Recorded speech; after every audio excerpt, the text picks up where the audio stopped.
Okay. I'm gonna start on a couple of subjects, and then I'd like to get some questions from all you guys. Okay, what you're having trouble with. Now, try not to feel inhibited. You got to tell me. I mean, if you feel like I'm gonna laugh at you, you're right. So get over it. Okay. If you feel I'm gonna make fun of you, or you're right. Because I have a tough time believing all you guys are serious. Because I look in here and I say to myself, which guy, if I was a woman, wouldn't I want? Okay? And I've got friends in all walks of life, and I've seen it all. And you don't know what women like. The only idea you have what women like is what's in between your ears. And I have to tell you, each and every one here is fucking wrong. Accept that. You're all wrong. You don't know what they want. And when you find a guy that says he knows what women want,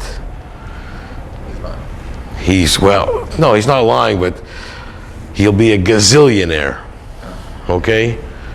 Because no man can figure out a woman. So what's going on in your mind?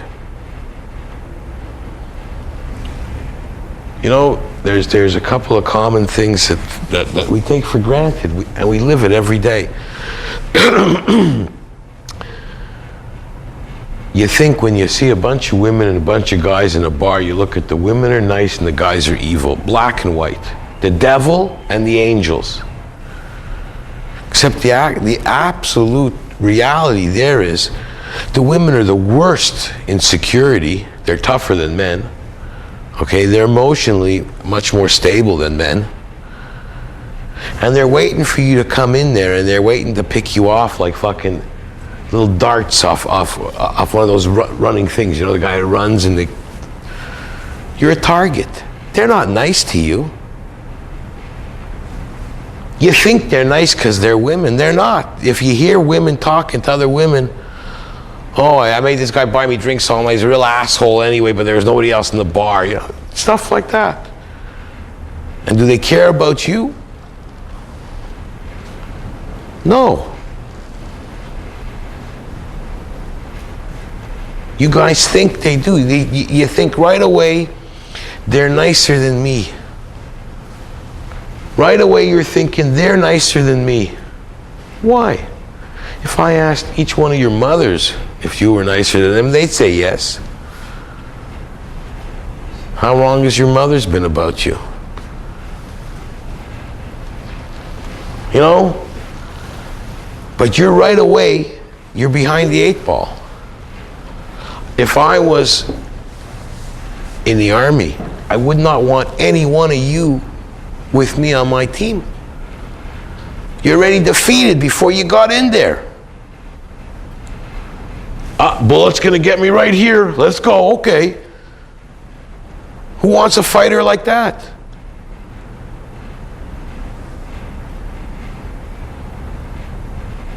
I can't understand why you guys can't get laid as much as you want to. Period.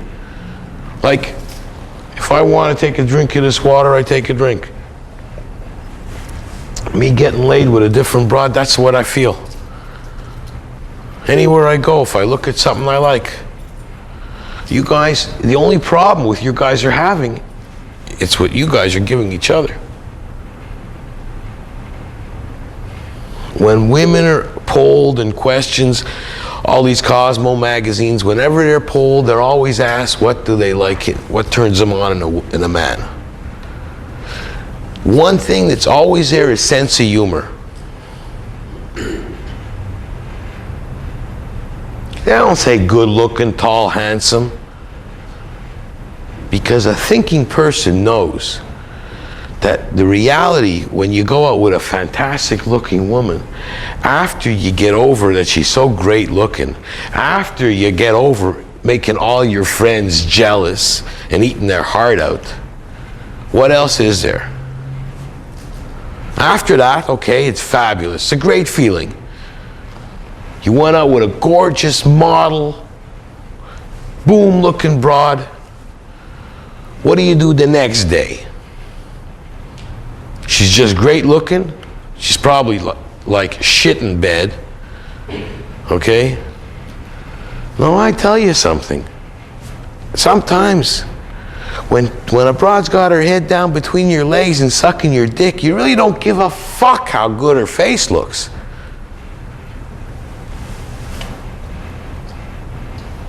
You want the whole package?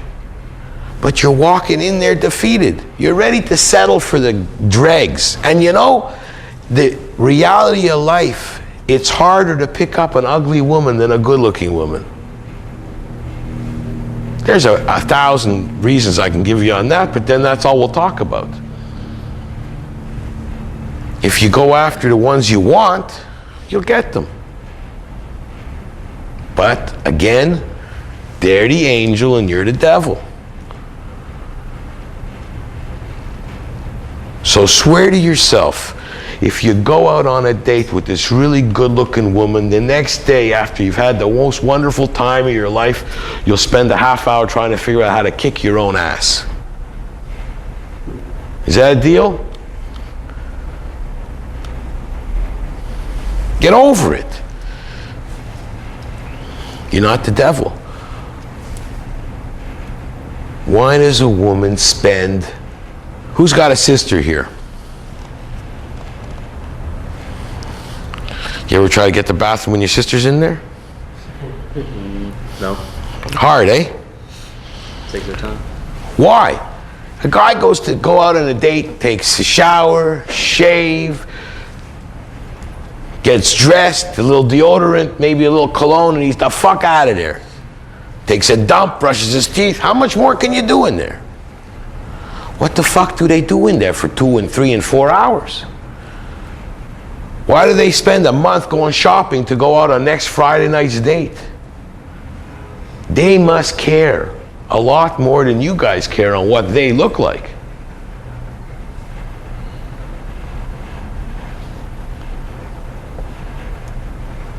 You can't forget that. They spend a lifetime preparing to get laid. And then when they're out there, they go to you like, what are we chasing? We're chasing that fucking pussy like that. That's all you're chasing. Those really good-looking girls, you know? Really good-looking girls, sometimes they stink worse than fish. It's like, it's not fair in this world, you know?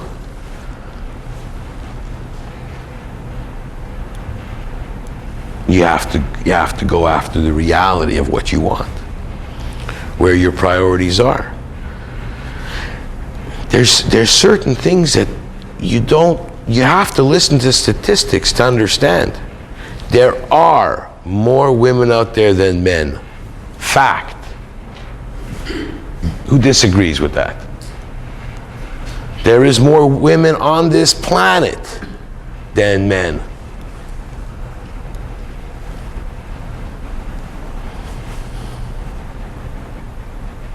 There are countries where they kill the women babies because they're fed up. They don't want to have them no more.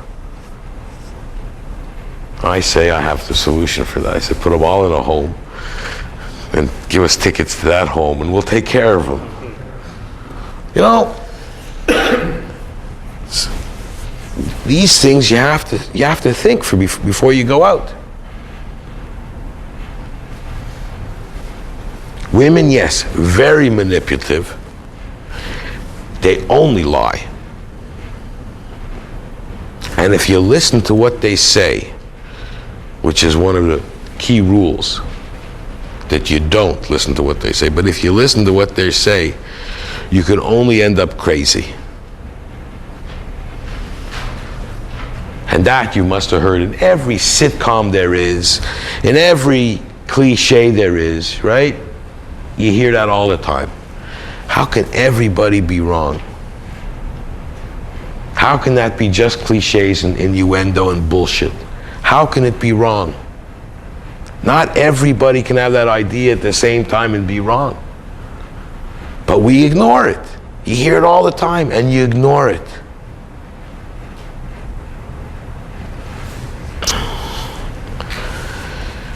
situation here is, I'd say that, I made a list of a couple of things that I figured you guys are having trouble with. And then I made pickup and seduction techniques to make a woman want you. Now, we can go on all these kind of things. Now, it's like, when I say a woman wanting you, you're looking at the woman and you have a lot of thoughts and problems going. You're thinking of what she's gonna want. Am I the right guy for her? You're not thinking of how to get her. So you think about that when you go out, but you leave that at home. It's a mission. You guys are soldiers. It's not against your moral to fulfill my mission, getting laid. It's not like you're having a conflict if I say, go kill babies. It's not like that, right? It's a mission, it's a fair mission, it's a tactical maneuver. You're here in a briefing room. Do your fucking job, do your duty. Don't think of anything else. The guys who do that, what do you think? They're successful or not? Yeah. And if you were a woman, you'd want a guy like that. I'm going to get back to that after. See, I think the questions here, you want to know. I'll let you read the question. Read that. These are just things that. Out loud? Yeah. Do guys know what women think before you meet them? Who are the jerks, women or men? What do you think women are looking for? Answer each one of these questions. You want me to answer? Yeah, I want you to answer. Do guys know what women think before you meet them? You mean what women are thinking before you meet them? What do you think when you're going out, when you see a woman? What do you think? Approach her, yeah. Yeah, when you approach her. As she's looking at me or some other guy, she's thinking, all right, he wants to pick me up. That's what you think. Okay, stop right there. Okay. You think the same thing as him? She'll automatically, once you start talking to her, automatically start thinking this? Yeah, what do you think she's thinking? Well, it varies, but oftentimes he just wants to. Yeah. He just wants to. The only thing I think of, I could go through all of this, you're all going to think various things, but the only thing I think of is, hope the bitch isn't thinking she's on the rag and she's fooling me tonight. She's on the rag. On the rag. Yeah. I got her period. Yeah, and she's playing with me tonight. That's what I'm thinking she's thinking. So usually when I go up to them, I give them a good smell and I try to smell if she's sweet or not. And I'm looking at them like I'm fucking them. And the ones that are looking back at me need to get fucked. That's what I'm looking at. Yeah. Because when I look at a woman, all I think about, my best pickup line was, that I used, was when she started talking to me, I stared, she says, what's the matter with, I go, I'm just on my second orgasm, give me a second. It's okay. That was my best line. But it's also the way you deliver it. Like, I don't want you guys to be me. You can emulate different guys, you want to be James Bond, you want to be this or that, but I don't want you to be me. That worked for me, because I'm relentless. You understand? For me, it's easy. No matter, I challenge their comeback, and that's the banter that I fall off a woman. Okay? I hit her with some line. First of all, I know she's never heard it before, because it's here. I can give you, we're going to make a book on first-time lines. But I've proven to a couple of these guys that your best line is what you're thinking of when you see the broad, if you've got the balls to say it. Remember, if you've got the balls to tell her you want to fuck her, maybe your balls will fuck her. If you don't, you won't. So what else you got to lose?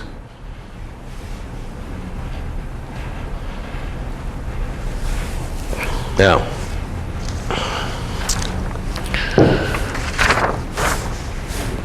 go for the next question.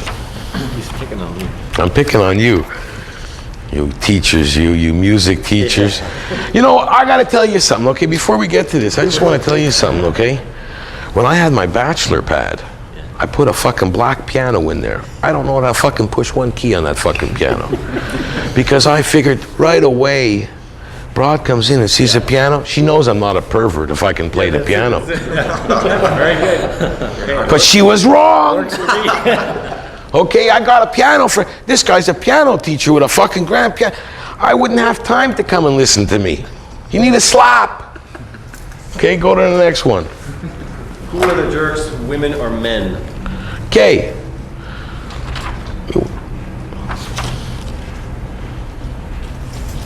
Well, both in a way. They both have their... Wrong. Well, Stoli, listen. Remember one thing. You have a sister? no. You have a mother? Yeah. Okay, you only have to remember one thing. Other than your mother, every other woman on this planet's a slut. Okay, I've heard that. Yeah. That's right. You have a mother and a sister? Yeah. 2 women. And his mom. Okay. I have a sister, but it's only one, in my mind it's only one. My mother. I was just like, she's married twice. Your sister. Yeah, so she's a slut. What do you think? I had a friend when I was young, and he used to say, I'm only going to prostitutes. I said, what are you talking about? He goes, every woman's a hooker. Do they hook you or you hook them? That's a very debatable question. I'm not going to even give my opinion on that.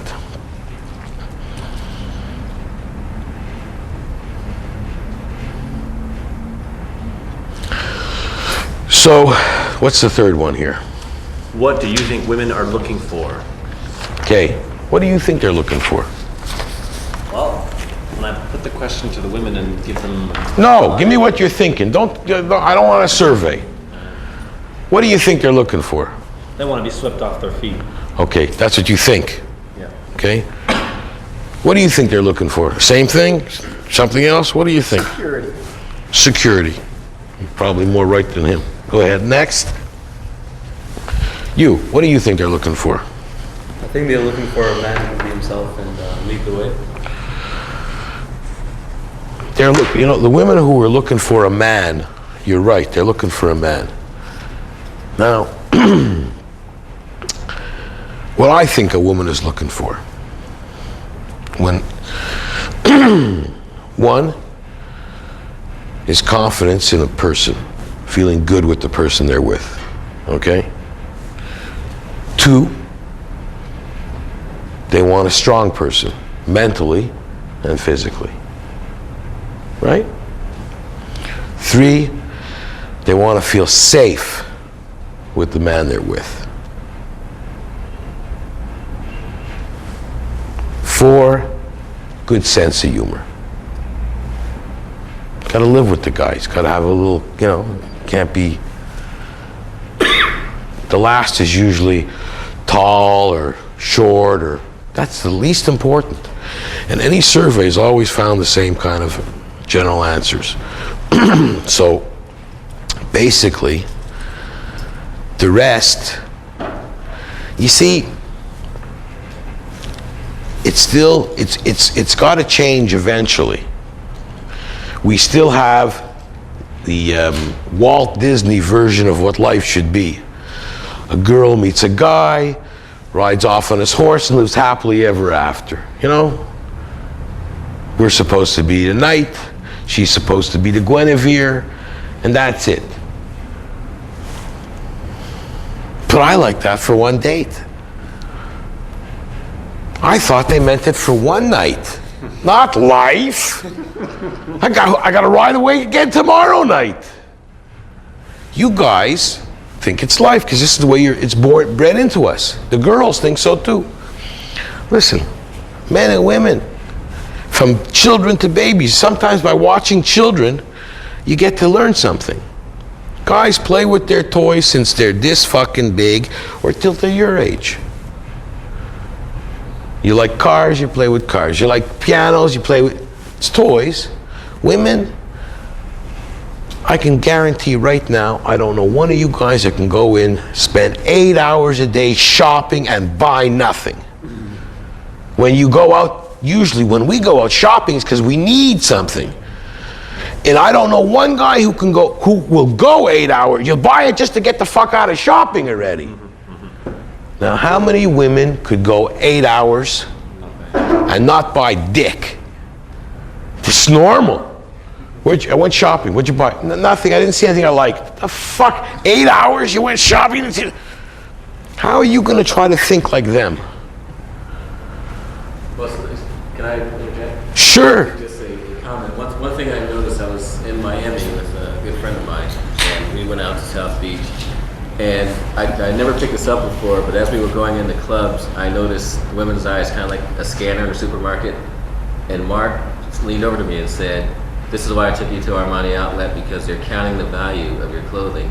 They're in the shops, they memorize all the prices, they know how much that sweater is, they know how much the pants are, they know how much the shoes are." And I wouldn't be surprised. You know what? They know a lot more of fashion and stuff like that. You know, you can't keep up to that because it's not, first of all, it doesn't interest me. Understand? I don't give a shit. I'm just like every other guy. If that fucking pair of underwear has a rip, but those are my comfortable pair, I want to fucking wear them. Rip or not, who gives a shit, you know? But women are different. But that's what we have to accept. You know the differences. You see, you're realizing the differences, and then you're not using that. You're like a computer that's missing some fucking drivers, okay? You're not connecting up with, when you're dealing with them on your basis, everything when you start talking to them falls apart. See, you know all this. You didn't come here to hear me tell you all this. You know it. You've heard it before.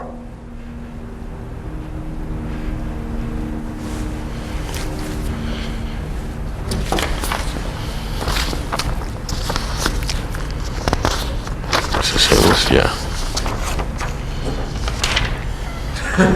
Not picking on him, but I'll pick on you in a minute. You know what?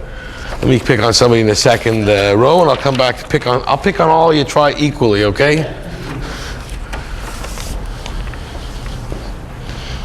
I'll pick on plenty later. What's happening, sir? Good, how are you? Are you his buddies? Yeah. Sorry. Read one of those things off the list that interests you the most. Doesn't matter which one.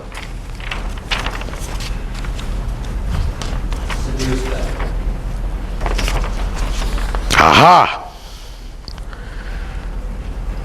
That's an important one.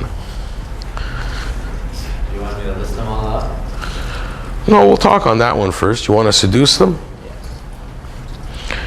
What's been happening with you? I've had friends with privileges, several. Are you getting in there more? Oh, yes. Okay. You having trouble getting him into bed? Some of them, yes. So always some of them. That, you know what? Remember one thing, that the ones you're having trouble getting into bed, it's the ones who realize you're having trouble getting him into bed. Right? Yeah. So I work it like this. You have to give yourself a rule of thumb, because you can't go every single time and waste your time with something that's not working. So usually I tell them like this: 3 strikes and you're out. And if they're giving me a tough time to get them into bed, tell them, you're giving me a tough time getting into bed. What do you think you want a woman? What do you want a woman for? Your back gets itchy a lot? I want to get laid, and I want to... You need her to cook for you? You need her to cook for you? No. You give a fuck what book she read. Can she help you with your homework? No, but can she help you with your homework? No. But really, at your stage of life, you're a student. What you really need them for is a little tension release, right? Yeah. Don't waste your time with them. Tell them. You'll find out by doing that, it'll make things a lot faster and easier. And if you get a reputation that you're a prick, you'll get laid more often. You tell them, at least I'm an honest prick. You understand? That's, you're having trouble seducing them, because a lot of you guys might not know, I've talked to Ryan before, and he has told me, we'll get back to you later too, he's told me I helped him a bit. Is that right? Yeah. Okay. What's your name? Isaac? Isaac. Yours? Daniel. Daniel. Daniel Isaac. Okay. I like those names. Yeah. I was just at a friend's house, and I told him that I would call him a pussy because he's a real pussy, you know. See, this is another thing. I have a friend, he's a real good-looking guy, eh? Whenever we're out, the women are attracted to him like glue. Not interested. See, his life like fucking sick. Here you got guys who would take any woman. This guy, he doesn't want. They fall on him, he don't want. Is he gay? No, he's married to a very good-looking girl. Okay, they're just gonna have a baby now. They just got married. They got married down the hall from here 6 months ago. It's like it was Woody Allen. What's wrong? Wrong one I took. I think. Where's that list? What about here? Yeah. Is it like I've never belonged to a club that would have me as a member? Is it similar to that thinking? No, it's just, you know what? You set yourself a goal what you want out of life. Really. I did not want to have kids when I was young. I got married 7 years ago. And I have a 7-year-old and a 2-year-old. Because now I got the patience for the kids. You didn't before. I didn't want it before. I was having too much fun. My wife, I'm gonna pick on you next, so you hold that for that, okay? My wife, when she met me, I had some friends who always wanted to teach me a lesson because every girl I used to go out with wanted to marry me. So she says, they said, fix me up with this ball-busting broad. You know, she's a VP for a computer company, high-powered job, very high salary. Every guy she went out with, accountants and lawyers, would run with their tail between their legs.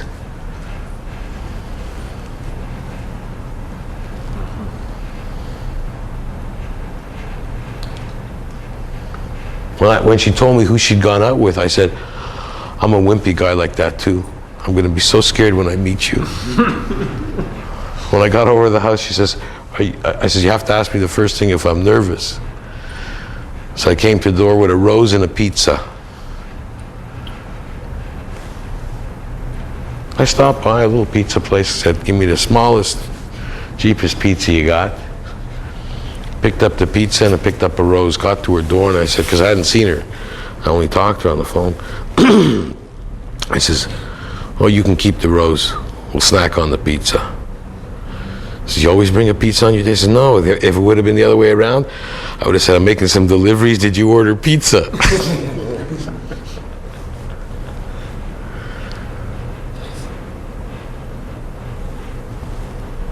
And I'm really not nervous on meeting you. She was shaking all fucking night. Because I don't give a fuck what they think. I don't care what they think. If they're not thinking the way I'm thinking, I'll educate them. See, Ryan's afraid to tell them. He wants to get laid. You know, or like the line they give you, let's just be friends right now. Let's be friends. How much I want to, and what they're saying is like, let's be friends. And if you could hear what they're thinking. I want to use you, abuse you, and treat you like shit, and have you smelling my pussy forever. The fuck do you want them for a friend for? If I knew 20 bronze that wanted to get laid, I'd call them here to give you guys a good time. Right? I'm a friend. Your friend knows a chick, tries to get you laid. 2 friends go to a bar to pick up broads. If one guy gets lucky, the other guy doesn't go, you came with me, you have to go home with me. Friends don't do that, eh? No. Go with your girlfriend, who's just your friend, to a bar and pick up another chick. Yeah, right, eh? You're gonna get laid that night, eh? How much of a friend is she now? Are you gonna scratch my back whenever I need it? You gonna cook for me? Get the fuck away from me. If I can't fuck you, what do I need you for? You're high maintenance. You might as well enlist in Big Brothers and take care of a kid for a weekend or 2. And on your resume, you look like a real great guy. Here, you'll chase after a broad. I know one of my friends, he chased after this broad, went to Italy. She went there for the summer, went to Italy. And when he told me he didn't get laid, I ordered one of these big stupid stamps. I wanted to stamp him on his fucking forehead. Stupid. They don't fucking think dick about manipulating you to make you do anything you want. You couldn't do that to a broad, make her come in from... I had a broad from Montreal I was going out with one of my harem. I had her come to visit me in Dallas. She came to visit me in Dallas and told me she met another guy in Montreal, because I wasn't living there anymore, and she was going to sleep with him. And she doesn't know what she should do now. Sleep with me while she's in Texas and him. I go, you don't sleep with me, get the fuck out. It's not a multiple choice.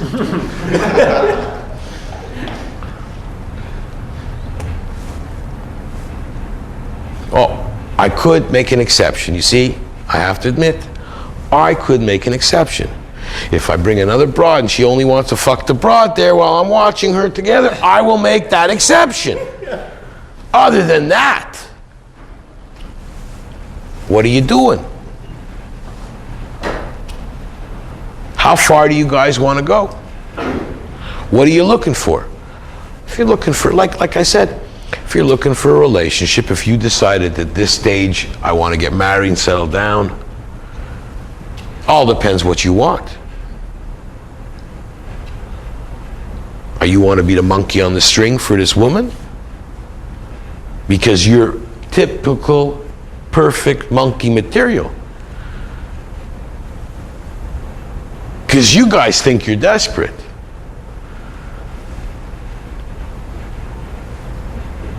And the women that want you are on the complete one side of the spectrum of the not nice ones. The more manipulative you are, the more not nice you are. So you don't win. So you're only in a lose-lose position.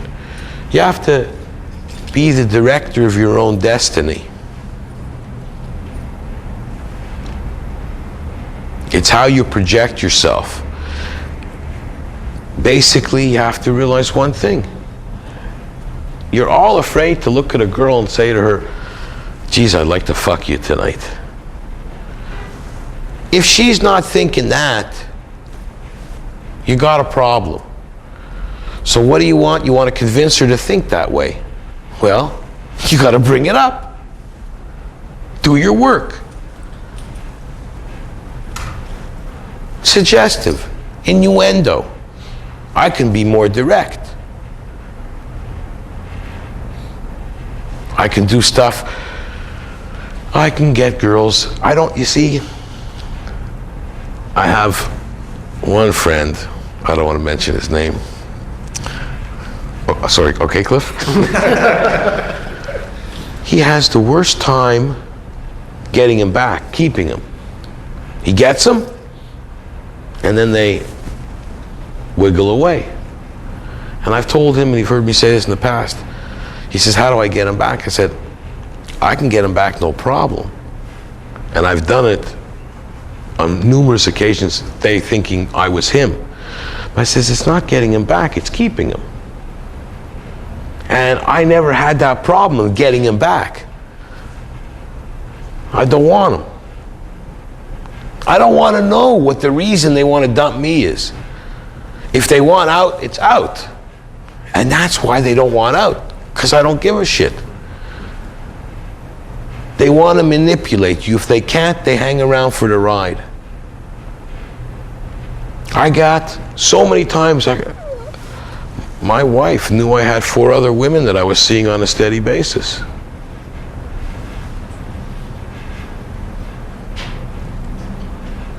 I never lied to them. I don't give a shit.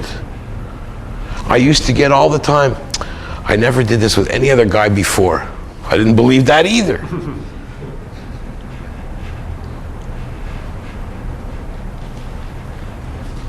What do I want you for if you're a woman? I own a back scratcher. I'm a better cook than most of them.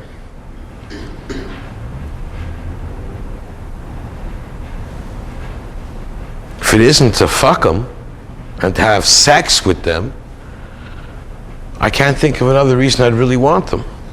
Looking is fine. I'll get some dirty pictures. You can buy a dozen magazines. Look is all you want.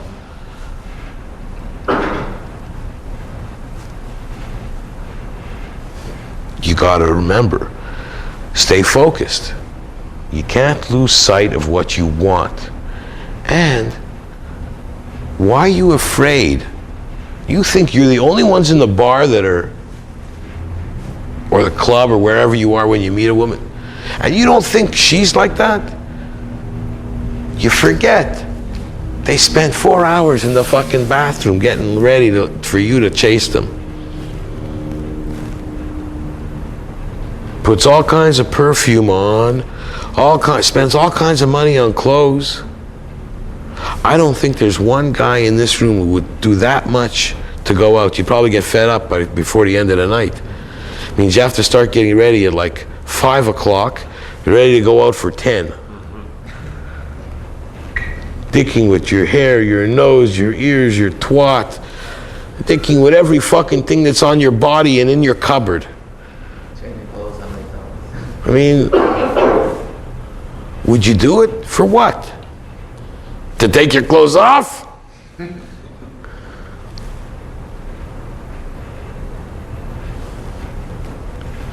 So you gotta ask yourself, if she's doing all that, she must want me. If she doesn't want me, she wants him.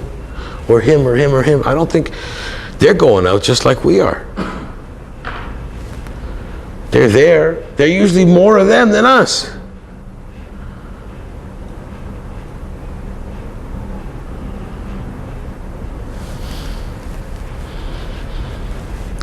And it's proven that what you think is good looking, if you do have a girlfriend, okay, which is very rare, a girl you can be friends with and talk openly. I had one girlfriend like that, this French-Canadian girl, and she was a real friend. She used to fix me up with all her friends. She used to tell them, he really likes when you swallow. Okay, she used to tell her friends and they talk like that, worse than us. Okay, those were the best broads. It was, let's go out for dinner. Let's fuck first and then go out for dinner because I don't want to fuck on a full stomach. That's a friend, eh? But that's what I'm saying. We would talk.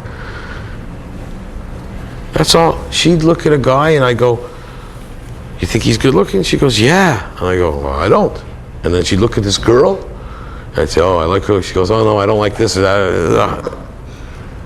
the girl, she says, oh, she's really good looking? I didn't turn me on. I mean, beauty's in the eyes of the beholder, okay? I had somebody over, I don't know who I had, I don't know if I did it with Ryan or somebody. I went on my computer and I Every time somebody sends me a dirty picture, I book it in. I put it in one of my programs and just let it sit there behind everything, floating around, you know. I mean, that's my hobby. I like looking at pussy. You know, it's fun. And by seeing the pictures people send me, I can tell what kind of women they like. And I was a boob man when I started. I like big boobs. But then I had so many different kinds of that, started liking this and that, and I like to try that, you know. I had to go with every kind of woman before I decided I would settle down. And then when I did every one that I thought I had on my list, I said, fuck it, let's try it once again. Okay, you know.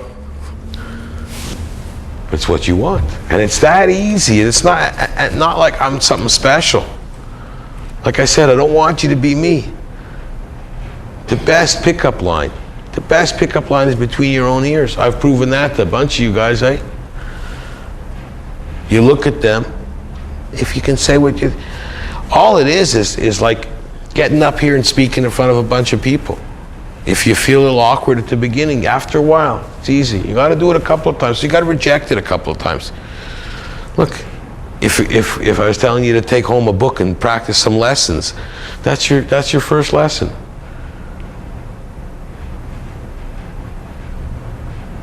It's the confidence you guys need in yourselves, and it's a hard thing for me. It's easy for me to say have confidence in yourself if there's a lot of reasons why you don't.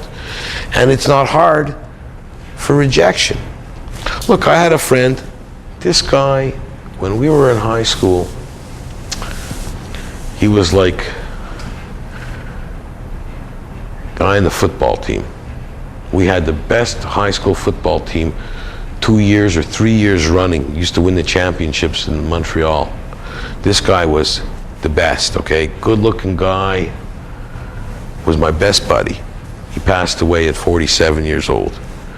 But he was my best friend. Together since high school. And he was a virgin till he was 20 years old. Till I told one of my sluts to take him in my room there and fuck his brains out, because I couldn't take it. He made friends with all these girls. He'd take out these gorgeous girls and he'd be their friend. So what the fuck you doing? He'd go out with them for 6 months. I said, did you fuck her? He goes, no. What the fuck you doing? Everyone he went out with, I fucked. Everyone. It got to the point where I said, I don't understand you. I'm fucking everyone. They all liked being his friend. And all the girls talked. And then one day he met this really cute girl. And she said to him, I think he was about 17 or 18. She said to him, you know what? She was a little bit of a slut. She said to him, you know what? Come over to my house now. I'm horny, let's fuck. He freaked out. He got dressed in a suit, okay? He didn't know what the fuck to do. He ran all the way over to her house. The anticipation was so strong, they got undressed, he saw her naked, and he blew his load. And she got pissed off because she was a horny little slut. And she said to him, come back when you're a man. And forever he was fucked up. He's 47 years old, never had a girlfriend for a long time. She fucked him royal for life, okay? Because he was excited, because he was a nice guy.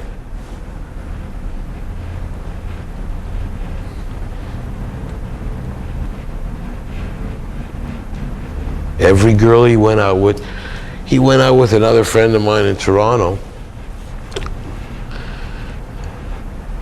He went out with her for 10 years, on and off, okay?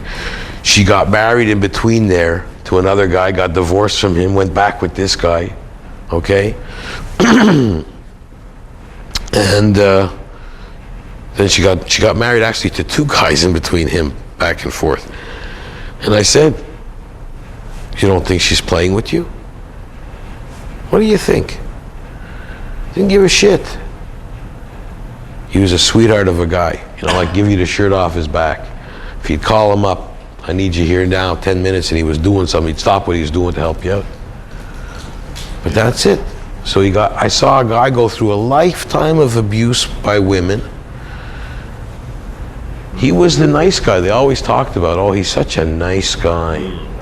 He's such a nice guy. He's such a nice guy, why aren't they treating him nice? Because they don't like a nice guy. And if you're a nice guy, I think they like him in a context of a friend, but they do not like him in a romantic. You see, you might say that. I don't know if any one guy here would abuse somebody and lead him on, because that guy always thought he's gonna get laid to her, and she always thought never. What do you think? So who cares? You see, again, you're thinking what she's gonna think. Oh, they like this guy in a different context. Who gives a fuck what they think? Because they don't think the right thing, as far as I'm concerned. You gotta think for yourself, not for them. They're wrong. They're not nice. They're not nice. It's not when you go out and you see a woman is nice and the man is bad. That's what we get to think. Little boys are made of snakes and you know, and girls are sugar and spice. Wrong, fucking wrong. I'll prove it 1,000 times over. That all you guys should feel it.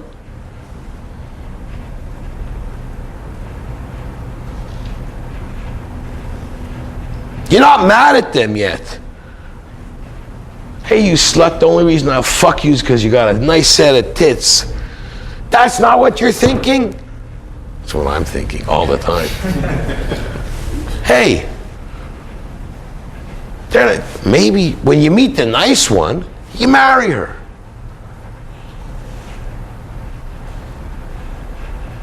It's not their choice.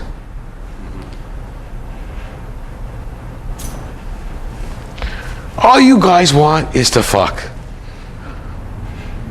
They have 1,000 other ulterior motives, different agendas. All you want, if I was a woman, okay, it's so easy to figure out.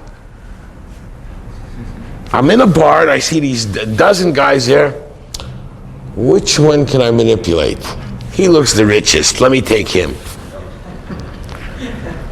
What the fuck do you think they're thinking? And none of you thought that's what they're thinking. Not one of you thinks that way, but that's what they're thinking. Because if I was abroad and I figure, I don't know, what am I want to put this fucking piece of meat up my twat. Maybe the guy's a good lover. If he's a good lover, they want a Casanova. They want the most experienced guy. I had no problem. The more experienced they thought I was, the more they wanted me.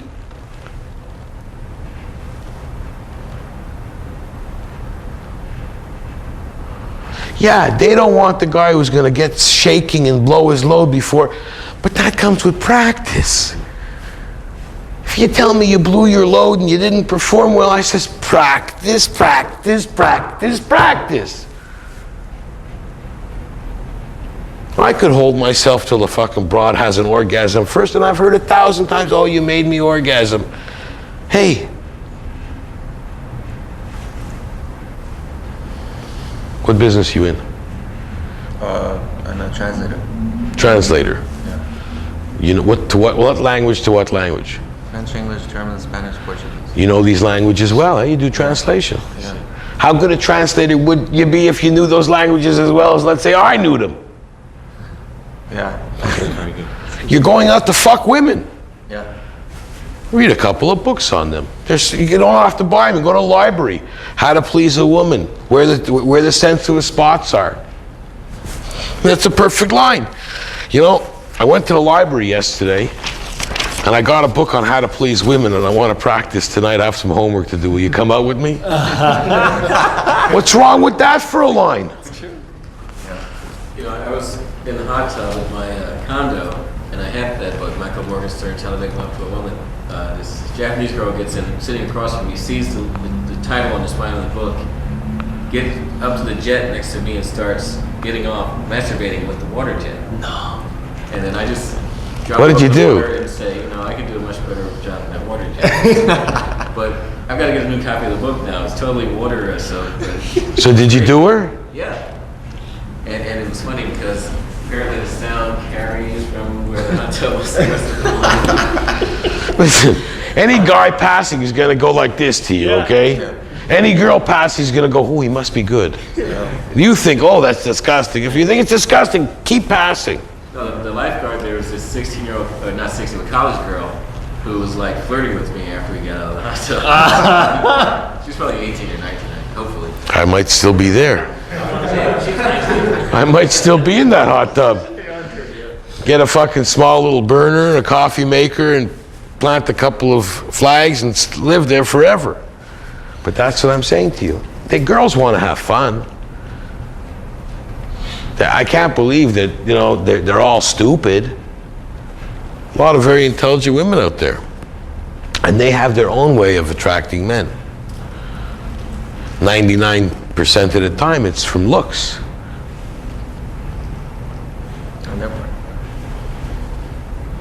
That's what attracts you the first time. I know guys who are very particular. Oh, I won't go out with that, won't go out with that. I was like that at the beginning. I like big-chested women, and like right now, to get onto my own porno library of pictures of women, I have to see the pussy and the two tits. Otherwise, side angles, no, I got to see it all. Okay, because it's my new kick right now.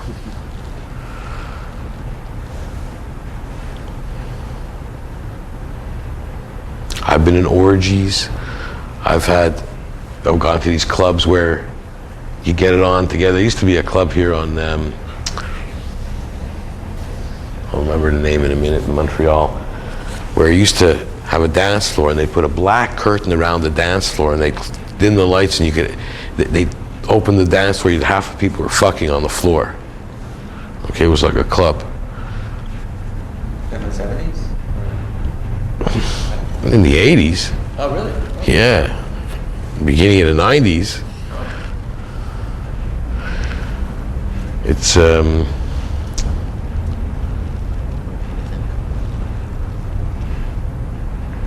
Masson Street. It was on Masson Street. Yeah, well, they love to have fun. I mean, listen, it just fucking can't be just good for the guy. Do you know? Let me ask you something. A lot of you guys don't realize the female orgasm. Okay, they enjoy it more than men when they orgasm. It's not like a guy. Okay, you have to talk to women. I mean, I could tell you all about it, but we can't feel that. You blow your load, you feel good, you're a little tired, and it's over. A woman, it lasts a few days. And usually women don't have an orgasm with a guy on the first night. They're not as hot to get in bed with you unless they're nymphs or horny broads. They're not as hot. The average woman knows they won't have an orgasm the first night. What do they want the first night? They want to be made love to. The girls who were the toughest, who, in my mind, I knew if we get into the subject of sex, they'd come up with, well, I don't do anything the first night. I used to know, because I could feel what they were going to say to me, and I would say to them, you turn me on so much that the first night I would just hold you.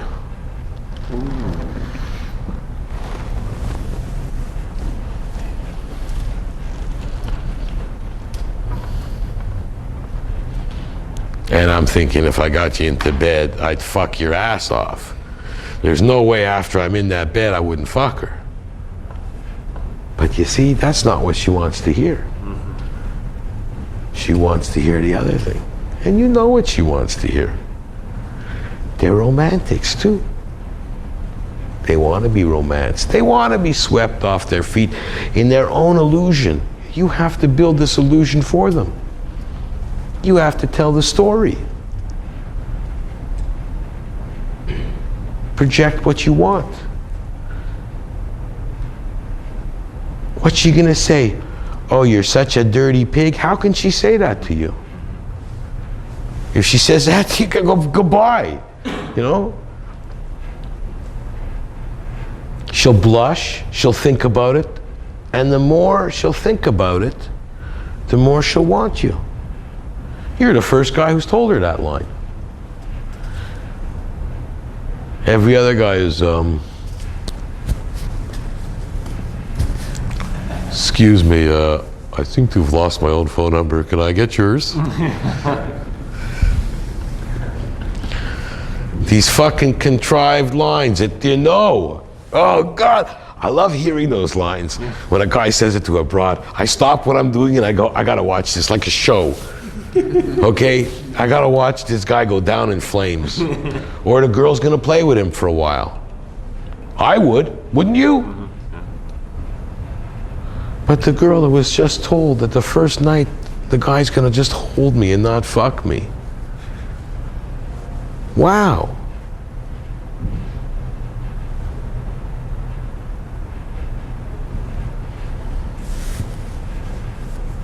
You look at her, if she's got a nice long neck, you look at her and you go, girls with long necks, I'd go like that. Know what I'm looking at? I go, she said, why are you looking at my neck? What I could do to that neck, you would never believe. Oh.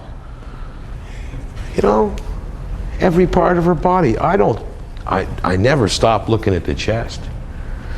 I love if they say, what are you looking at? Or you're just got a dirty mind. I go, yep. If she accuses you of anything, agree. You a pervert? Yes. You a degenerate? Yes. You only want one thing out of me? Yes. Think of a question you could ask me that I don't want to answer yes to.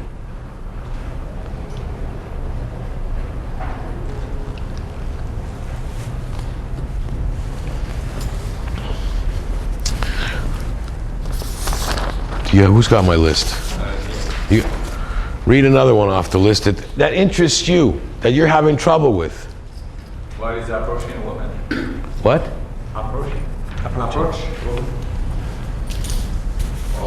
Approaching women? Yeah. Well, that's what I thought I was just talking about for the last while, but... No, I said, yeah, I know, but you said that's... Approach women, I have no... You see, I approach women, I'll go right directly to that, like I thought we understood this, but that's fine. That's how I approach a woman. Yeah, I know, but the question is, everyone is having this attitude. But yes, look, what are you different than him or him or him or him or me or them? What's the difference in you? Why should they talk to you? Why should they want to talk to you? You don't speak all that clearly anyway. I had to ask you twice. Why should they want to talk to you? You have trouble approaching women.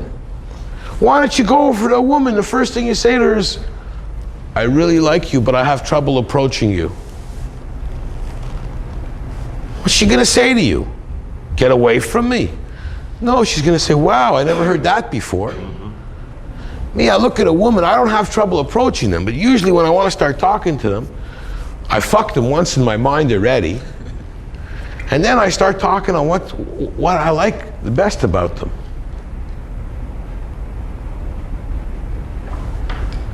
They got a nice body, and sometimes if they're really good looking, I'll go over and tell them, you know, you're so good looking that most guys are afraid to come and approach you. And I am in a way too, because I'd be afraid that you'd refuse me tonight. You've done that. Yeah, what's the difference? If you're either gonna fuck her, you're not gonna fuck her. But if you don't approach her, you're for sure not gonna fuck her. What I find interesting is how you approach her with a certain vulnerability, which... Yeah, because you see, they too strong is no good too. Okay, that's what I need to do. You know, remember, men the way they started to approach women, I believe, was the right way. Knock on the head, pull them, motherfucker, get down there. I used to make a joke with them, and I used to say, you know what? I was 38 years old before I found out a woman's ears were for hearing. They weren't handles? Fuck, am I an idiot? And I make another joke. What's the nicest thing a woman can say to you? Whoa, whoa, whoa, whoa, whoa, whoa, whoa. That's the nicest thing she can say to me. Do I really want to hear anything else? I have 2 basic rules. And now when I'm going to tell you the rules, and the reason I haven't told you these rules yet is because if I would have said them at the beginning, you would have had the right to probably walk out and go, this fucking guy's crazy. But the more I talk to you, the more you'll find out that these rules are the only rules that matter. And there's not 30 rules, you don't have to write them on your arm. You have to understand them, you have to live them. Rule number 1, and I don't make a lot of rules. Okay, anybody who understands these rules will be successful. Period. Rule number 1, who cares what they say? Period.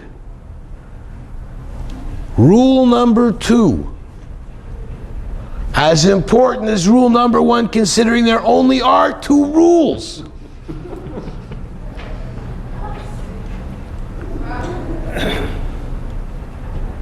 You're the most important person in this relationship between you and her. Now, believe it or not, I believe that women live by those 2 rules also.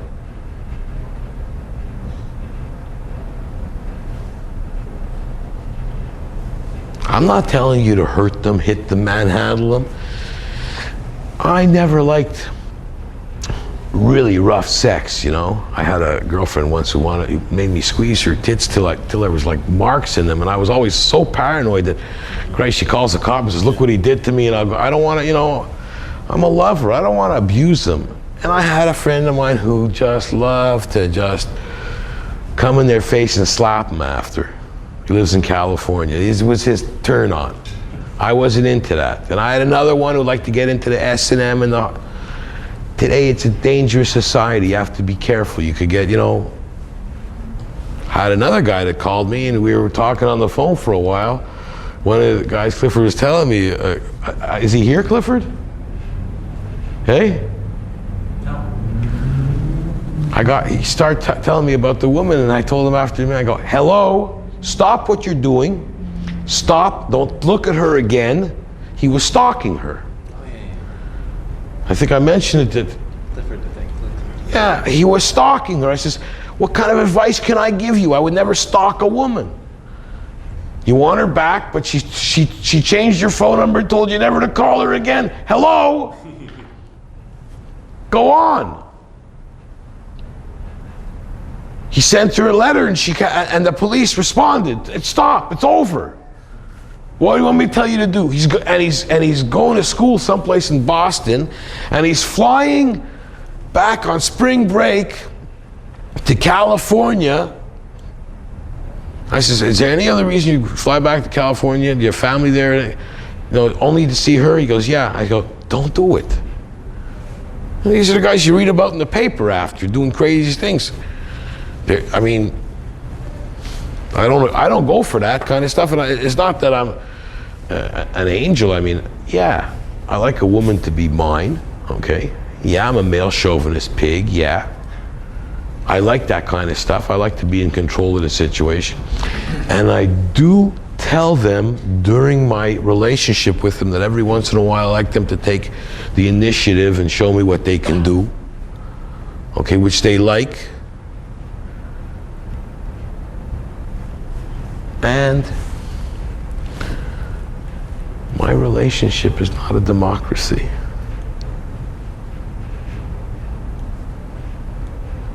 You want to be with me because you're never with the woman. You'll notice that they're always with you. If you want to be with me, it's my way or the highway. You don't have to be that rough with it, but usually if you leave it to them to decide which direction to go in, you're fucked. So if you're being that stupid, you can go wherever you want. But if you want the relationship to go the way you want it to go, lead. You know, I would dance with broads and they tried to lead and I'd go, oh, wait a minute. Do you want to lead? You have a dick. You don't have a dick. You don't lead. That's if that's an attitude you have, I go, yeah, that's the attitude I have. You just heard it. Why are you asking me that question? Don't defend what you think you're right with. All of a sudden they make you feel guilty, so you go, oh, okay, I'm not really like that. Or I don't want you to think I am like that because now I want to get laid and I'm afraid you ain't gonna do it. Fear. Your own fear.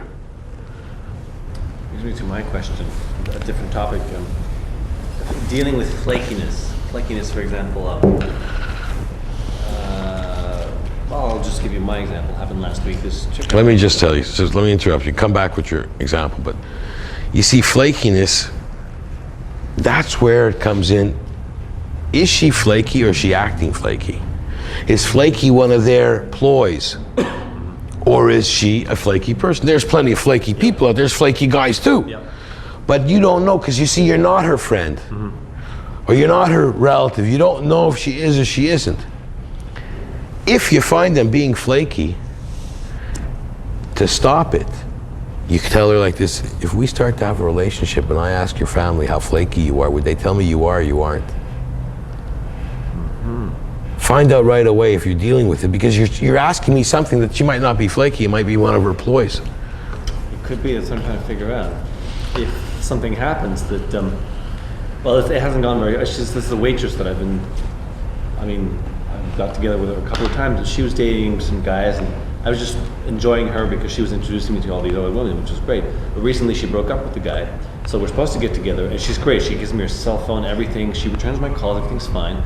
Last week, she calls me up and she says, I'm at Newtown, we're going to Newtown in about an hour, and I'm with 10 of my girlfriends. So I'm thinking, okay, I'm gonna go.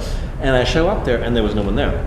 So of course, I don't waste time. I met two unknown women on the street. And I said, Oh, she wasn't there either? She wasn't there and there was nobody there. So I don't waste time. I hung out with these two women I met and I had a So great time. she told you to meet her at a bar? Yeah, and she wasn't there. And she didn't show up. So I called. what's your question? The same night I called, so I said... You called her? Yeah, on her cell phone. I left her a message on her Why would you do that? because I want to know where she was. Let me ask you something. Why do you want to know where she was? Because she told me she would be there. Yeah, so did she lie to you? Either that or something. I don't know. What happened? What happened? You're thinking for her? You're defending her? Once again, that's it. What are you doing here? She fucked you, and you're trying to figure. Why did you fuck me? Hi. Why weren't you there? She wasn't there. Were you mistaken? Were you? Why weren't you there?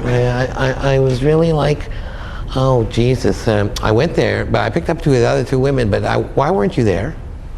Who the fuck cares? You don't call her again. You don't call her again. Don't talk to her again. You see her, you go. If I see her at the coffee shop. You embarrass her. You tell her, I don't think I would have treated you like you treated That's me. what I wanted to do. That's exactly what I wanted to do. That's all. But I wanted to ask you first. No, I would be mad. You disrespected me. That's it. Good. I'm glad we couldn't pursue a relationship. I don't like the kind of person you really are. Yep. What more do you want? That's great. That's exactly what I was going to do. Yeah. It's just, yeah. Because it's a coffee shop right next door, and I often run into her while I have another woman. Hey! Which is also good, too. Who did the terrible thing? She did. Right. You're probably going to be embarrassed to go see her? No. Walk in there. No. Walk in there and go, it's terrible what you did. I would never have done that to you. That's exactly what I wanted to do.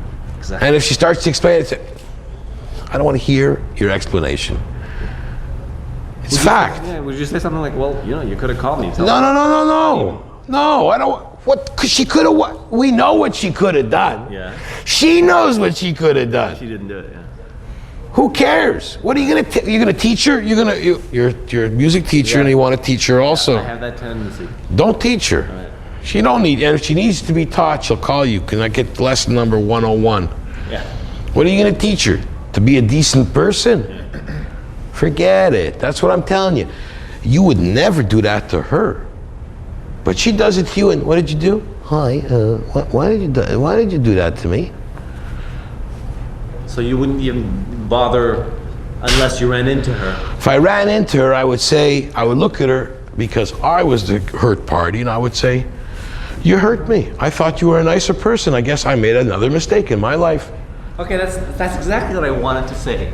Yeah. I haven't done it yet. but- She's not a nice person. Say now my original thought, only to fuck you, is probably the right idea. And walk away.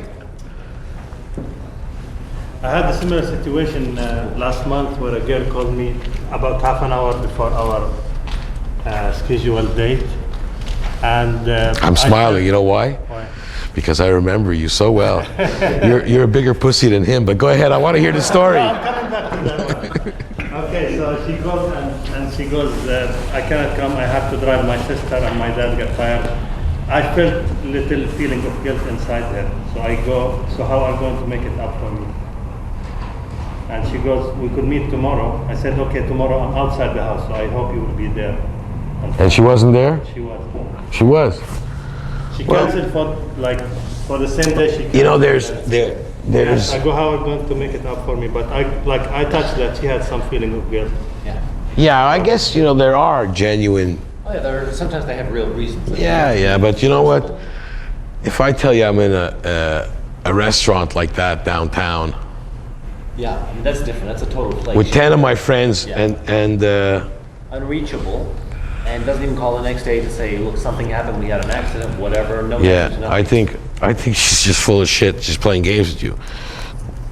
And she's not a nice person, let's face it.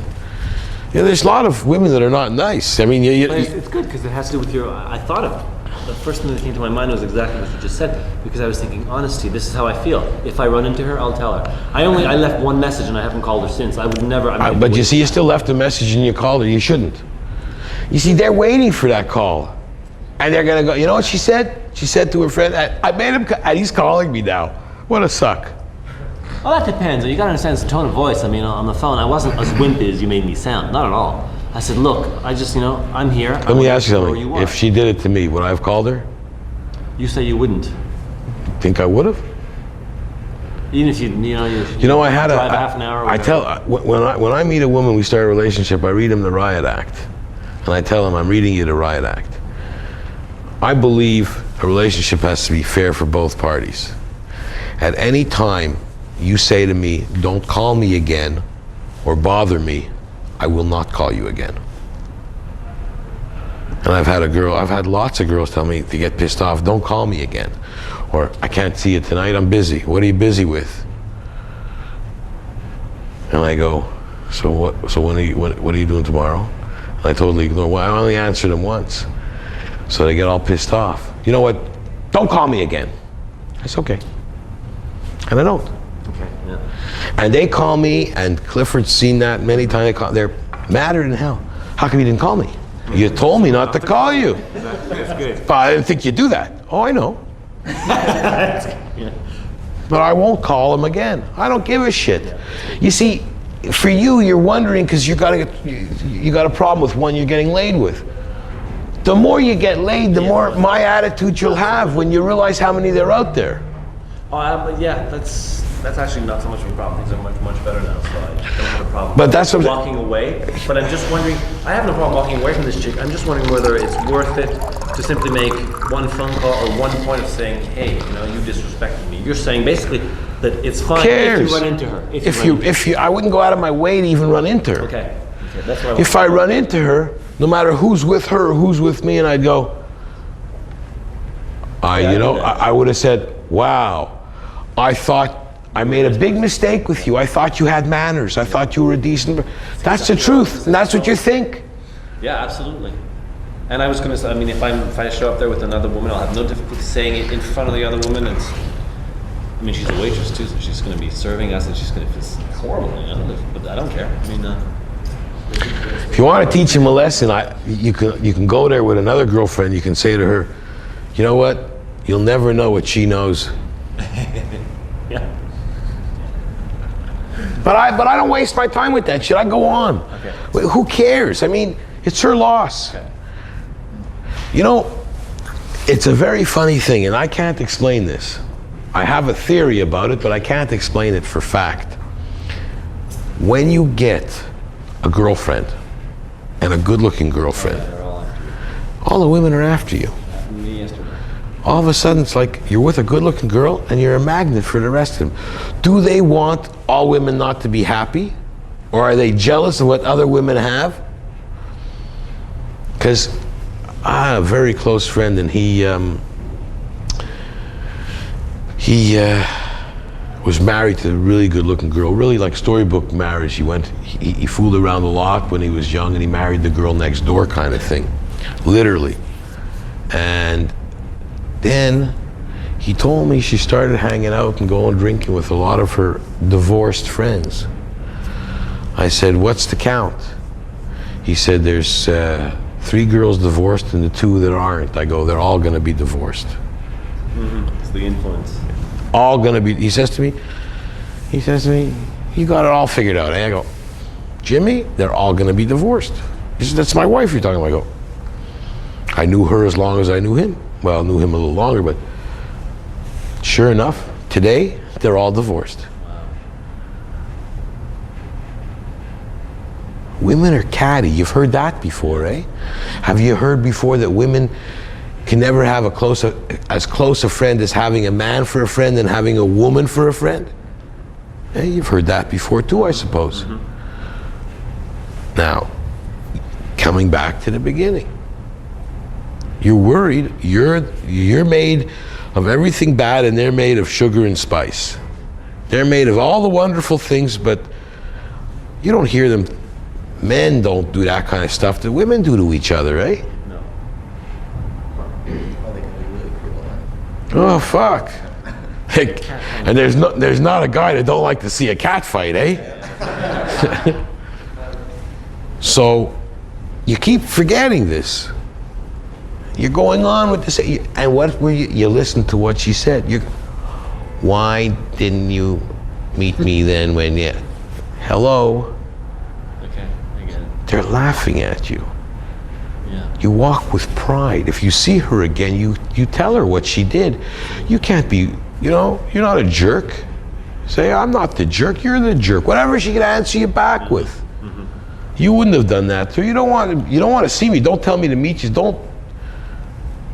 If a guy did that to a girl, boy, would he be a piece of garbage, eh? Absolutely.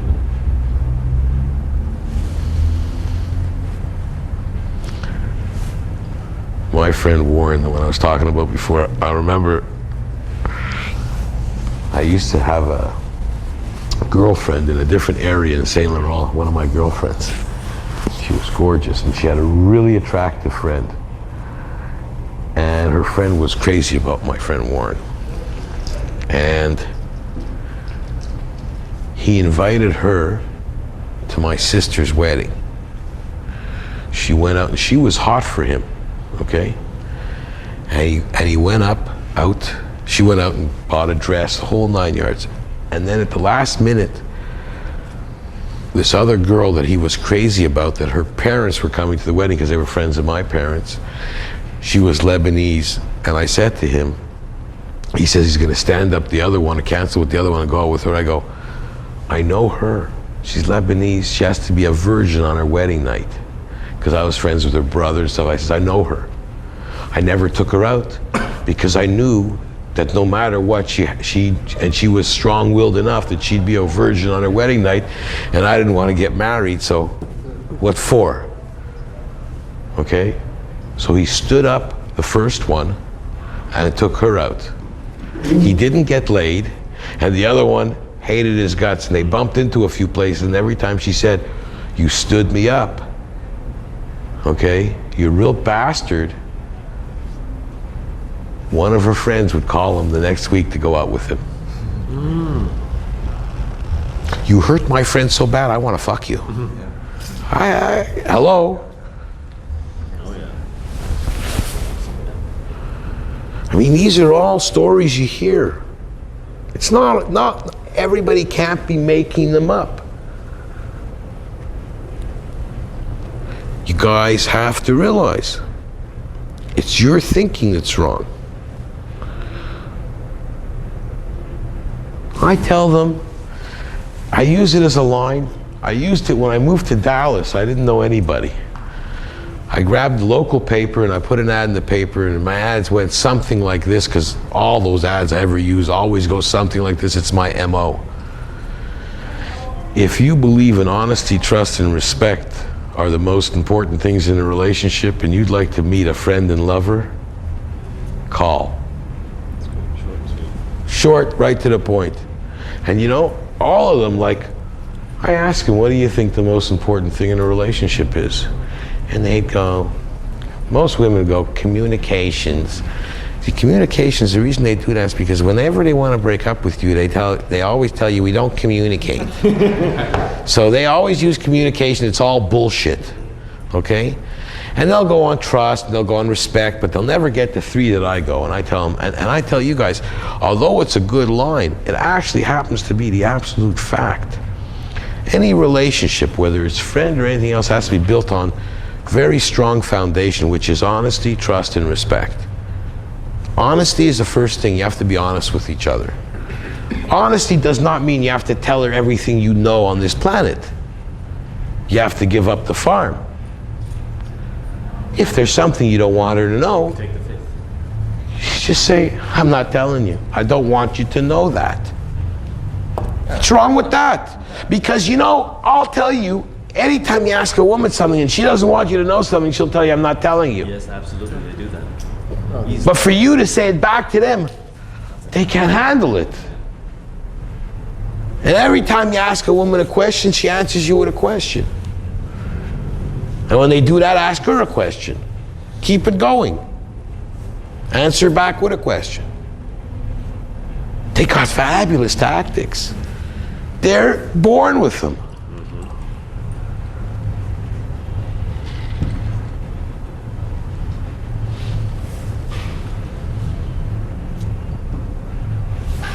That's honesty. Trust. There's degrees of trust, and how much trust can you have when you just met a person? So trust has to be earned. And you tell them that. And respect. Respect. There's only two kinds of respect, not more. There's fear. You respect something because you're afraid that it might hurt you or harm you. If I lift him up here, give him a baseball bat, which one of you guys are going to call him a nigger? Okay? What? That's respect, but that's fear. The other one is, you find out he's an astronaut. Oh, that's admiration. So there's only two kinds of respect. I say I'll take what I can get. That's all. But respect also has to be earned. She's got to know you. But by being honest with her, she's got to respect you. You'll overwhelm her.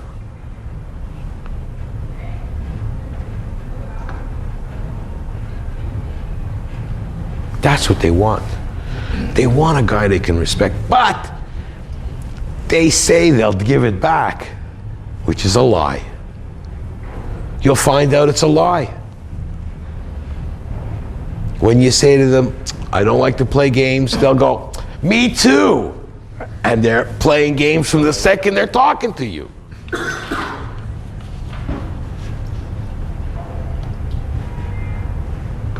This is what you have to be armed with. I'm giving you your battle gear. You know, when you get dressed up combat, you get a helmet, you get a flak jacket, you get hand grenades.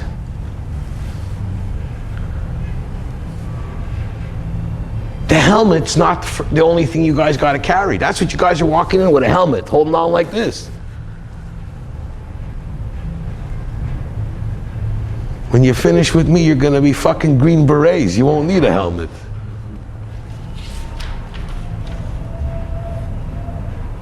When you go out to battle with me, you're going to want to go ahead of me and show me what you can do.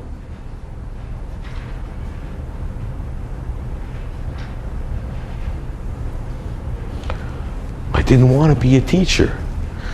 For over 30 years, my friend Cliff comes to me for advice. And he tries to emulate me. His alter ego on those phone line things is David. He goes by the name of David. I got 5 or 6 friends going by the name of David. Okay? I don't want them to be me. It's easier if they're not. All you guys can do it. I don't want to be your teacher. We discuss 100 times. My goal is to get you guys out there and get a different group in here tomorrow. When I hear success rates, I heard Steph was supposed to come today. He's supposed to give me a big hug because he's getting laid. He says his dick is real happy he's getting laid. He's the fellow that's actually the writer of the book that I dictated to him. You see? We don't see him anymore. He's always getting laid. That's success. I've been dictating the book to him, and he's been writing it. That's it. Maybe I'll do a book with each one of you guys, but that's it. And I'm just as happy. When Ryan King called me the first time and says starts working what I was telling him, I'm even more happy. Because it's not hard. And you find out, you go out, I don't know, maybe, I don't know how their university is, but usually you go on campus and you look and these fucking dorks are with these good looking women. Hey? Who? He's the dork with a good looking broad? Get his sloppy seconds.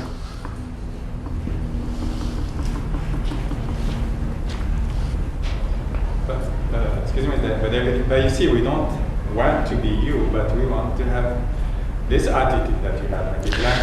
Like But the attitude is very simple. If you follow the 2 rules, you'll have the attitude. See, I'm not telling you there's 20 rules or 30 things to do. It's just 2 rules, but you have to live them. Everybody that's tried my attitude, okay, Clifford and it's worked. It's not, you don't realize it's easier than you think. It's like the guy you talk to about riding a bicycle. Once he starts riding that bicycle, oh boy, that was so easy. It's only hard because you guys think it's hard. If I had the power to really, like, you know what, like when we hear about hypnosis, you know, these guys, there are some people who give you a hypnosis thing and how to, you know, pick up and hypnotize the broad. I don't need that. Depends on how you define hypnosis. You know, if I was that good why would I teach you how to hypnotize the broad? If I was that good, I'd hypnotize each one of you guys to go ahead and do it. Okay, if it works. Because that's all it needs is your attitude change. Every time you get in trouble, it's because of the same. Ask yourself, did I listen to what she said? Here's a question. Sure. And we had this happen last night. Saw 3 girls together. We always travel in 3s for some reason. Start talking, 2 of them are latching onto me, and the 3rd one says, no, we don't want to talk to you. And the other 2 are still looking at me like, what are you going to say next? And the 3rd one was like, no, we're not talking to him. She actually said that? Yeah. Really? She said, we're not talking to him. Yeah. See, I would say like this to her, this is how to shut her up. Say, the last time a girl said that to me, she was the one I slept with. Oh. That's good. Dissipate her right away. She's the tough one, giving you the hardest time. You're flattering her right away. She won't know how to handle that. You know what? When you're in combat, you go after the objective. Sometimes you go after the machine gun in the corner as Relentless rather than try to get to the mountain at the top. Dissipate. You understand? Knock her away. Think, and you got to be thinking like this. This broad's giving me trouble. Or you could come up with what you're thinking.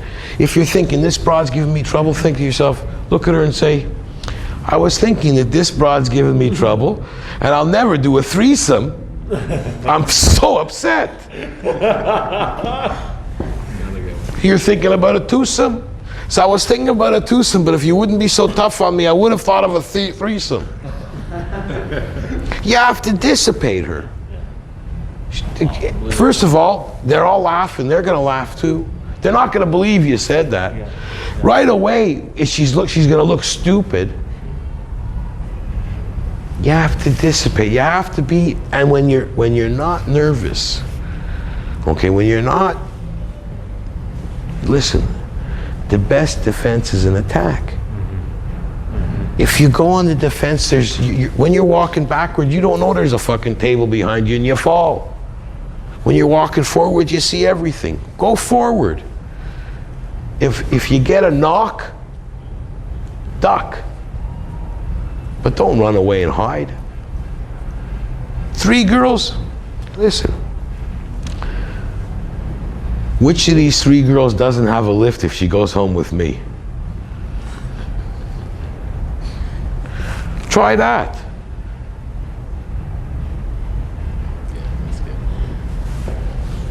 I like the first one though. But whatever one you like. I mean, she's the one who's going to give you your line. That's why I say you don't need to be armed with a line. What you're thinking. What you're thinking. And listen, you cannot be the only person or the only woman in the world that's thinking the same thing as you're thinking. If she's not out there to get laid, what is she out there for? And ask her that question. I'm not that kind of girl. Why are you here in a bar, spend 4 hours getting dressed up? Why are you here if you're not that kind of person? You meet him in the supermarket. I have different attitudes for meeting him in a supermarket or in a street or it's different.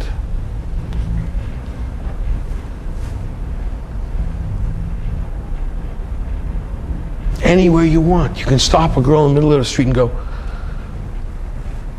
I just want to tell you something. Walking up here, I started looking at you, and I've already had 2 fantasies. She might call you a pervert and run away. But if you don't do that, you never know what happened. Exactly. I was not far from here one time, many years ago, and I saw this girl, strawberry blonde hair, down her back, gorgeous, absolutely gorgeous, dressed nicely, looked like a dream. I stopped the car and I get out and I say to her, you know, I know you don't really pick up girls from a car, so I got out of the car. I have to tell you, you're the best looking girl I've ever seen in my life. I went out with her for 6 months. She was Miss Montreal in 1982. Every time I went out with her, the women would come on to me like incredible. I was out with this good-looking, gorgeous woman. And she wasn't that good in bed. Her sister was a lot better.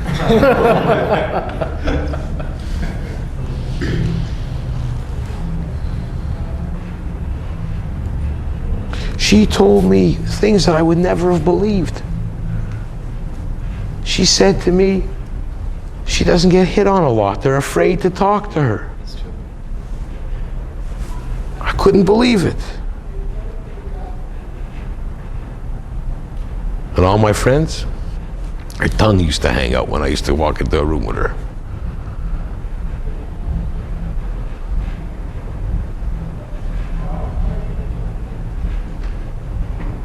For my birthday, she got one of her friends to come over and do me together with her. Now I know she really liked me.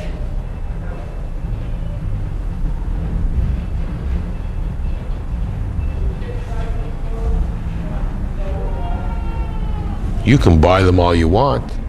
You can buy them. When they come after you, it's so nice.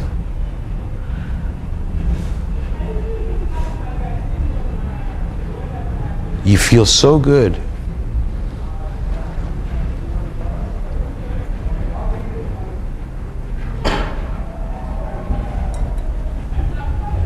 I mean, we dream for these things, and if you're lucky enough to live and have things like I've had, get called up and said, "What are you doing this weekend?" Pick me up Friday night, and she takes me away for a weekend.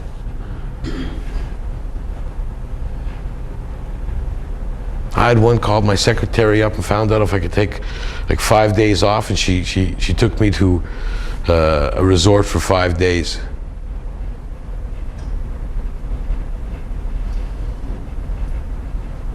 When she asked me if I could go, I said, "I don't know. What am I going to do with my other girlfriends for 5 days?"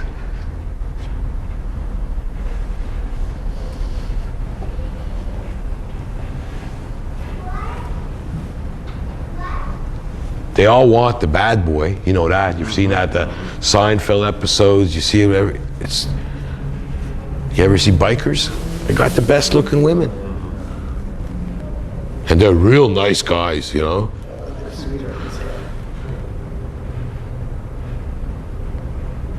So when a woman asks you that question, are you seeing other women?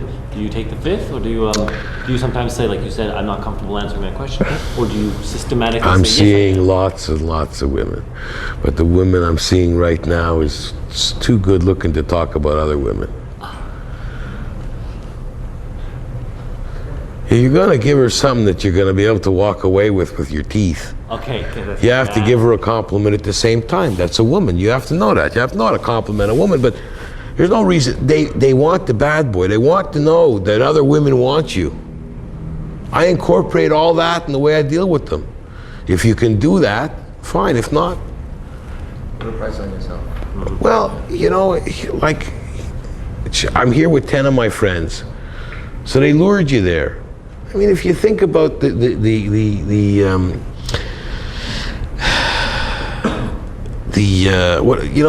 do they call it? There's two kinds of murders. One where you got pissed off and you got in the fight and you ended up getting killed. And the other one was Manslaughter. Premeditated, thinking about it. It's worse, right? Yeah. Well, Manslaughter and murder. they didn't just do it at the spur of the moment. I'm going to be waiting for you with 10 of my friends at a club. It's premeditated. Would you not say that? It's a worse crime than, the girl that he said, she made a mistake and got caught up with something. It's not premeditated, it's an accident. You can be human. You can be tough too. I would have said also, you're gonna have to make it up to me. I would have brought that up immediately. You have to make it up for me.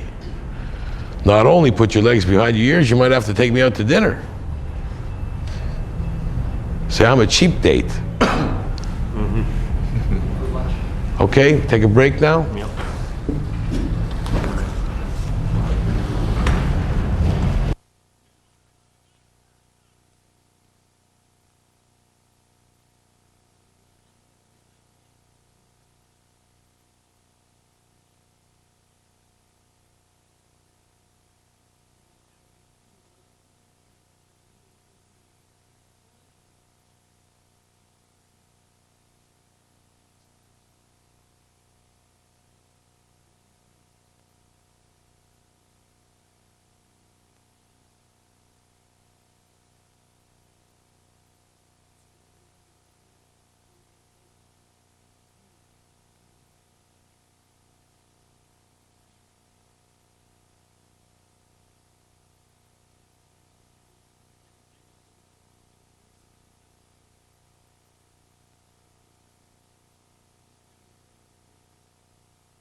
Because of the attitude I used when I went in. I thought, I went this with the attitude that I'm worth so much money. And maybe Yeah. Did you hear him?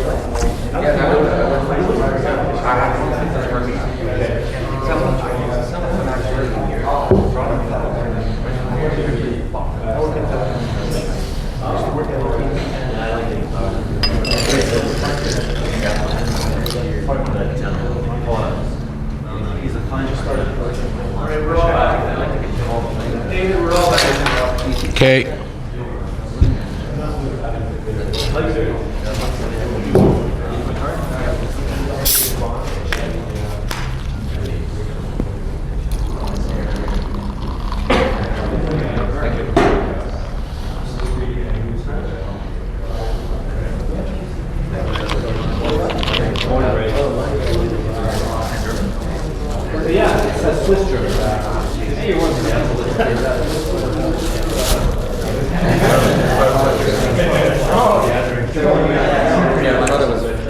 Okay, I can't stick around. Barbara's a Swiss German name. One of the few people that gets it. In French, they always spell it with a T. What's that? Okay. So we had an interesting conversation at lunch. You started something, Clifford stopped us, wanted us to come back to it here. Do you remember what you're asking me?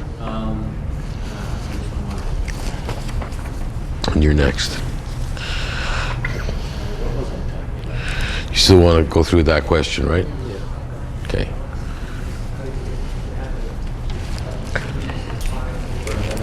Did you guys have a good lunch? Very good. So you had an interesting Story at lunch, okay? Something happened to you, good. Anybody else? Well, we had an interesting lunch too. I was picking on this poor little waitress.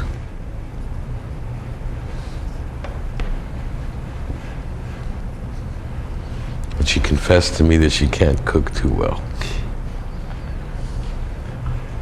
And when I told her that all I want to do is make love to her, she said, "That's very nice." Isn't that what she said, guys? She said, I love that. I love that. So,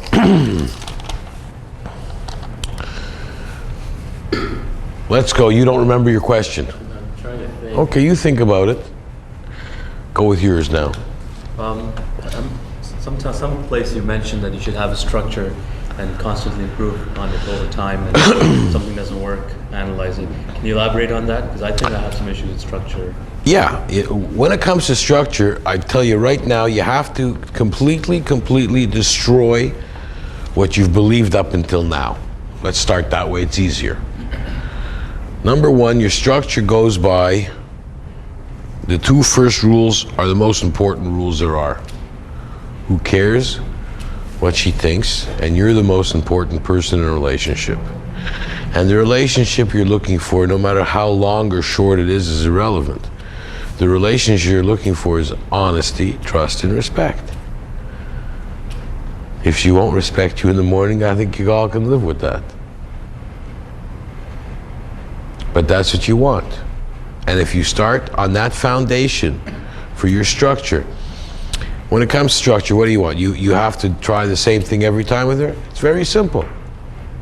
Go on so basic, something that's not hard to remember. Be honest.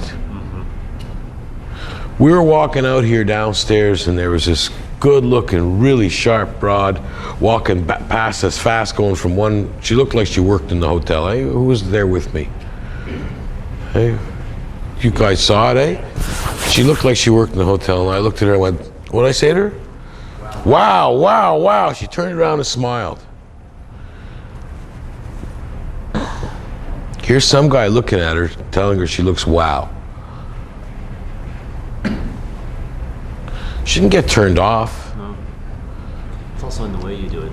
It's because I do what I don't find there's a way I do it. I look at her and I go, wow, wow, wow. If you would have said the same words, I did it any differently?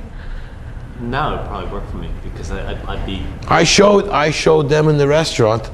I follow my structure. I try at all times to try some physical contact. Very pleasant physical contact.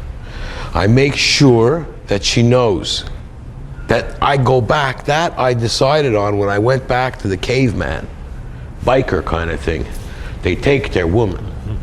But I believe I'm a gentleman.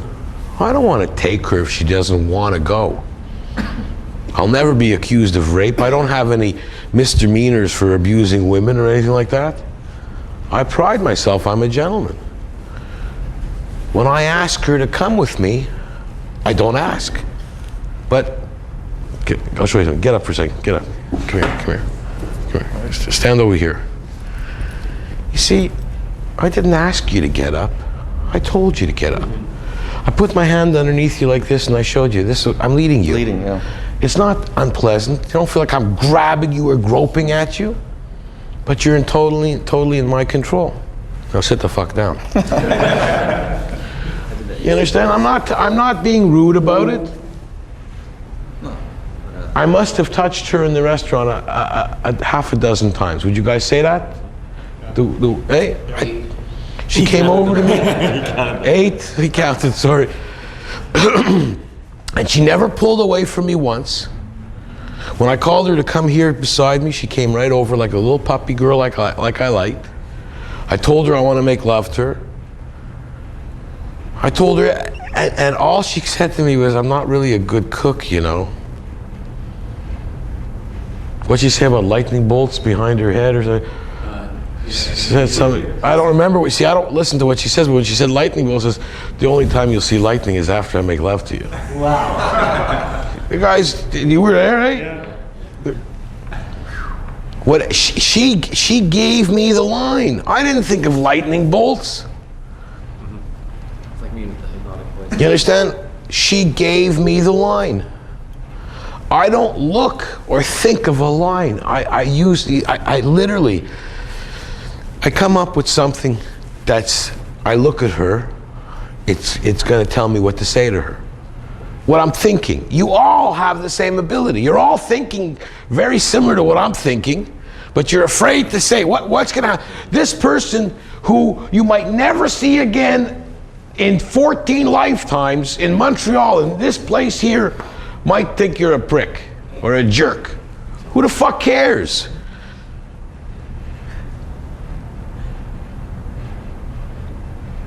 But if she doesn't, and you have some fun time with her, what's more than two people honest having a good time? You're not taking anything. You don't want to steal her money. You don't want to take her car. You don't want to rape her little boy. You just want to have some fun. And if she doesn't want you, fine. When you relax, because you see what you're saying in my attitude, so I'm relaxed about it. If she told me to fuck off, okay, so I didn't do anything wrong. She can't have me arrested for what I'm thinking. If she did, you guys never see me again.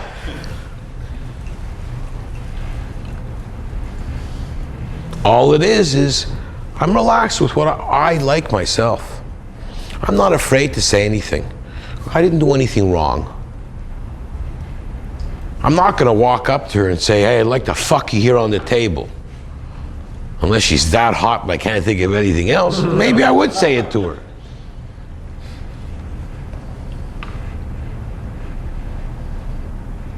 You know, it's the women that have these fantasies of getting laid in the elevator, in the hallway of hotels and stuff like that.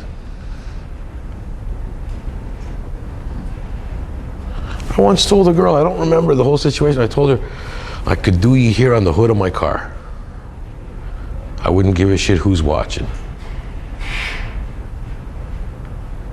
What do you think? They're insulted when they hear that? Grow up.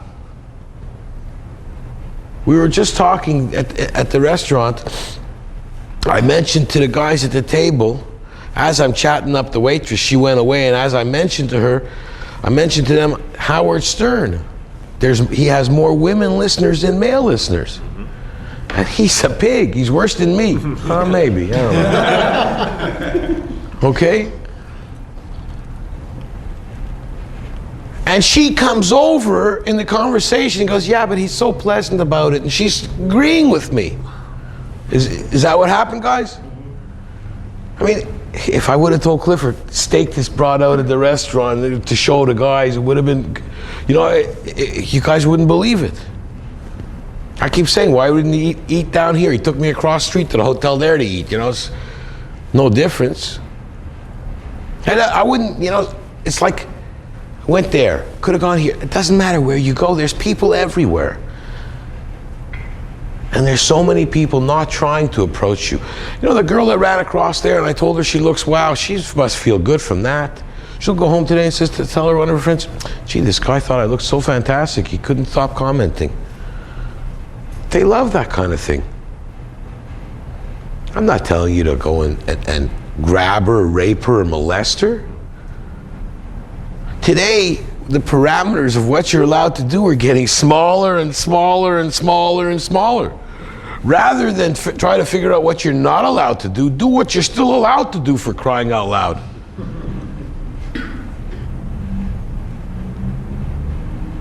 You know, when I started dating, we could pick up a broad, throw her in the car, take her away. Cop would watch you, they'd be laughing. There used to be a very, very predominant joke here in Quebec, okay? And today, only guys like me have even one half of a ball to say it. Why do French Canadian men beat their women? Because they just don't learn.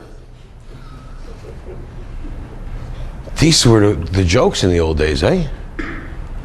Broads. Look at the Rat Pack, okay? The women loved them. They called them all broads. Women love bikers.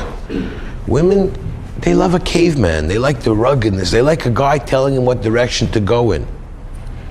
That woman, Steinem, that that led the whole revolution with women, okay, wanting to be, you know, dominant.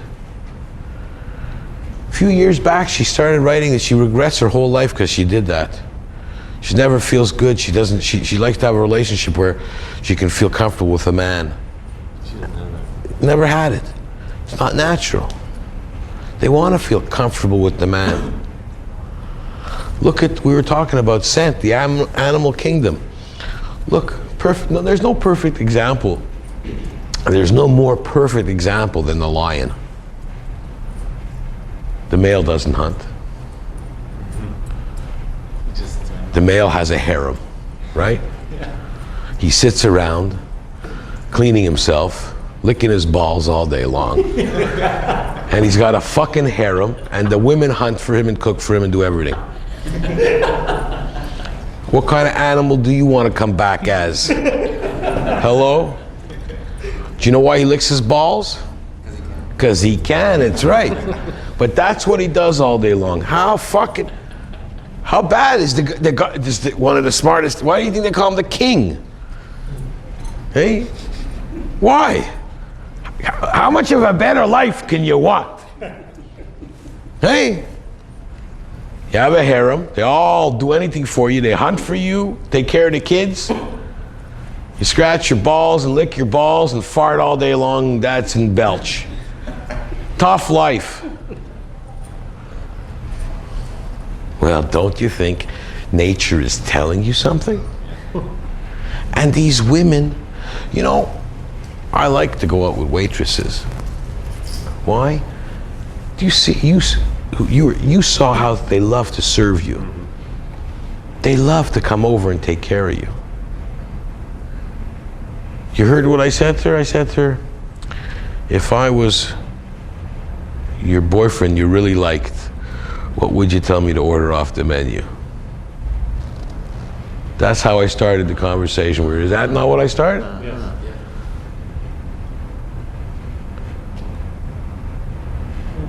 Right away, she chose something really good.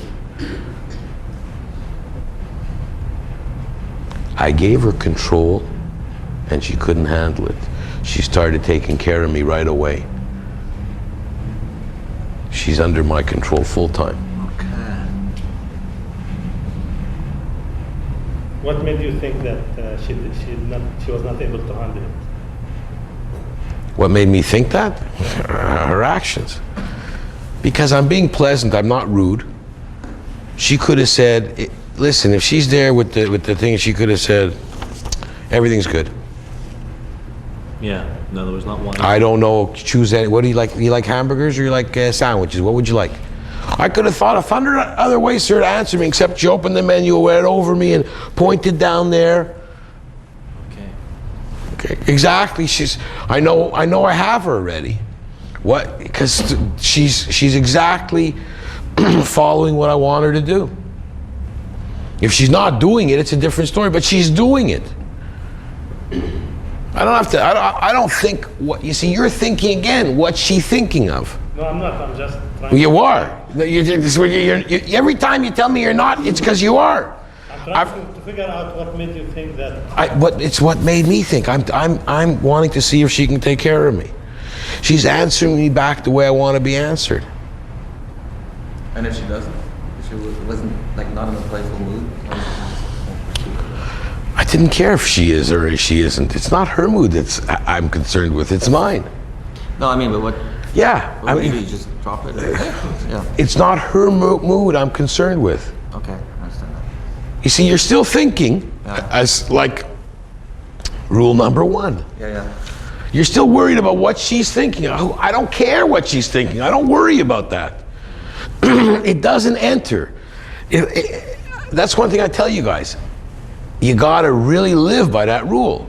Doesn't matter what she's thinking of. It's not important to you. Did she once think, what's he thinking of? When I asked her, what are you thinking of? She started smiling. Hey? Right? She says to me, what do you want? I says, what do you think I want? Ooh. She asked me, what do I want? Well, how'd I answer? You guys were there. Hey?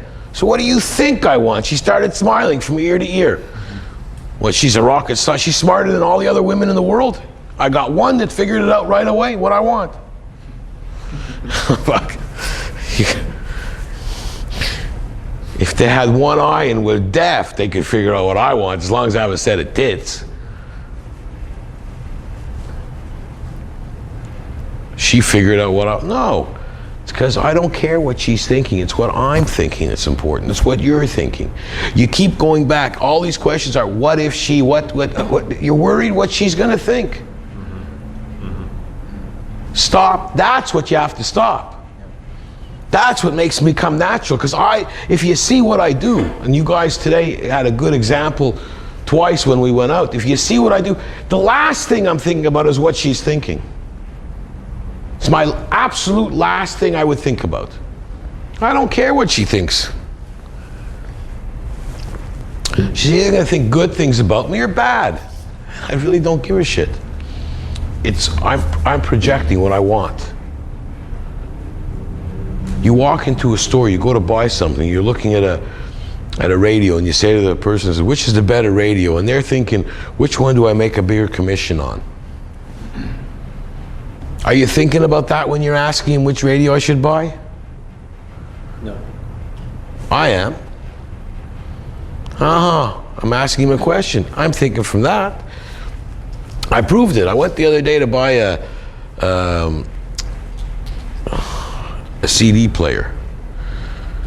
So I read about the CD player and I went in, and they're using it as a loss leader, so the price is really low on it. So I asked the guy which CD player he thought I should buy. He told me exactly the one that cost the most, rather than the one was on sale, and the one that I read in the Consumer Reports was just as good as any other one. I said, well, I didn't read that. I'll take that one there. And he got all pissed off. Then he tried to sell me their warranty for a gazillion years. And it's like my friend tells me, he said, by the time it breaks, you're ready for a new one anyway, today with electronics. But that's what he was thinking of. Him, I know what he's thinking of. He wants to make the highest commission. That's what he's there for. But you don't care. No, because if you do your homework like I did, which you should do as a consumer, and if you don't, you're liable to get what you get. You understand? You got to do your homework. You got to know what you want before you go out. Most guys know what they want. You go to a store, I'm buying that thing there. Maybe if another TV is a little better, whatever. But usually you know what you want. But here you are, you see, we didn't have a lot of women to choose from. I chose from the waitress that was there. She wasn't bad looking, wasn't great. She's on the good looking scale, she doesn't even enter. She's not on the bad looking scale, she's like that limbo kind of thing.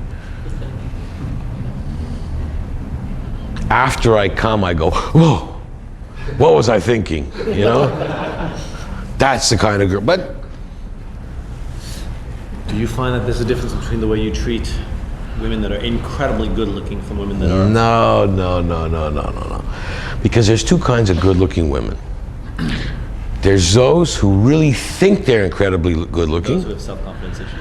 And the ones who think that are going to be very hard to deal with no matter what. That's what I thought. So I don't give a shit. And by being more aloof with women like that, you're better off. Better off. And the women who don't realize they're good looking, that are good looking, Those are the pearls. those are the good ones. Yeah, those are the Those good are the keepers. Yeah, that's what I thought. Okay. But the ones, and only you'll find the ones that think they're really incredibly good looking spend 12 hours in the bathroom. They're better artists. Because actual reality, again, is the male of our species, just like in the animal kingdom, is usually the better looking of the animals. Okay, the female's not as good looking. They have to adorn themselves with all kinds of stuff. I mean, those tits are meant for the fucking kids to suck on. Yeah. They're just fun, you know?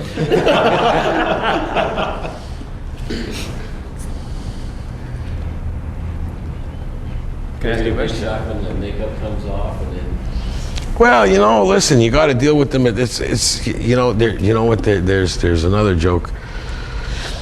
You know what? You say you sometimes their face is ugly and they got a great body, so you put a bag over their head. Yeah. So you know what a bagger is, eh? You know what a two-bagger is? She's so bad that if her bag falls off, you keep one on your head. Okay? You know what a plastic bagger is?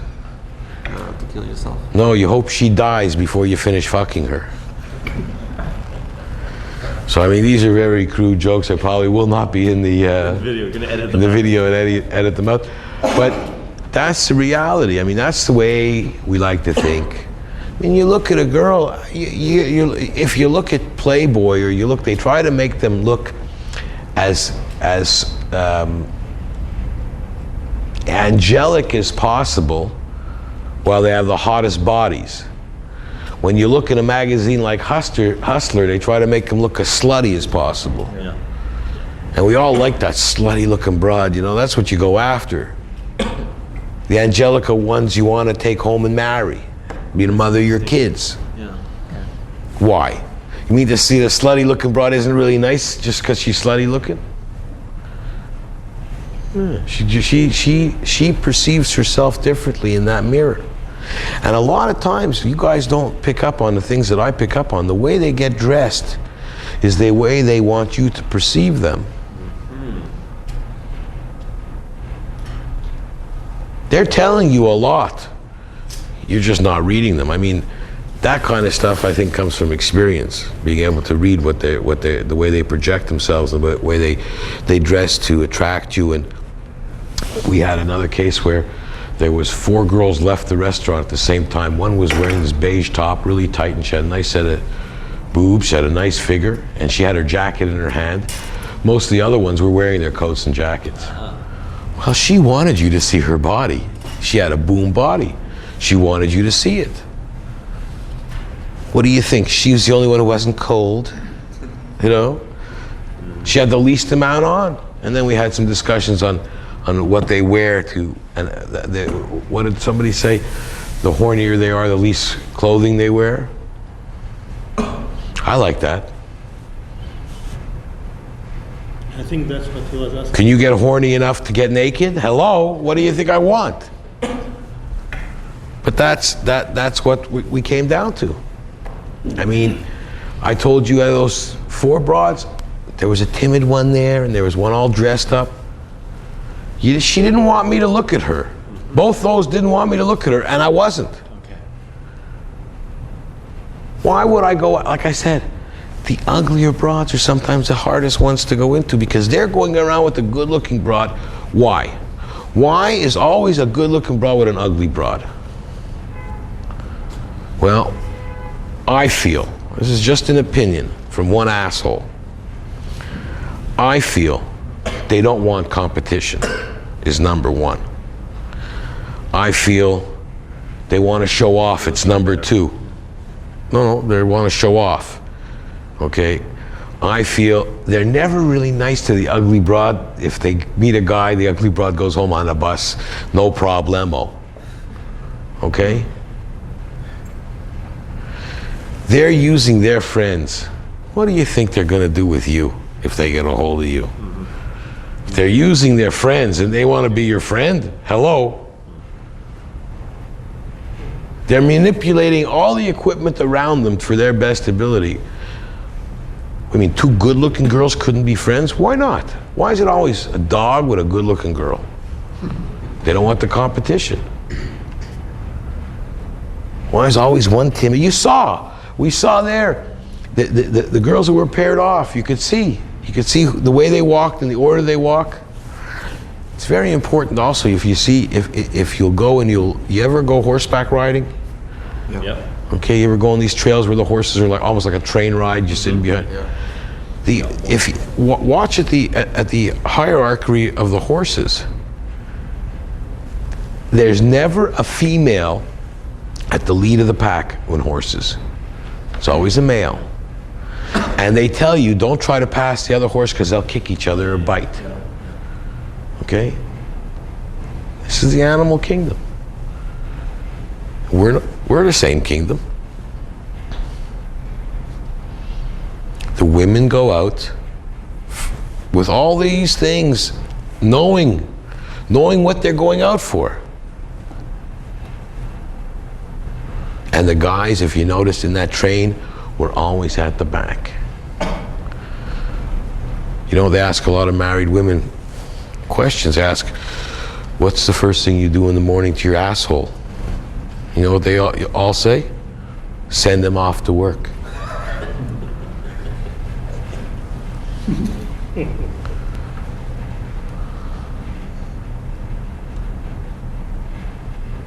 I never would jump in the back of a pack if I was with any one of those girls. I'd be holding on to her, make her walk beside me. I don't walk behind them because it's just, I don't walk behind them. Okay.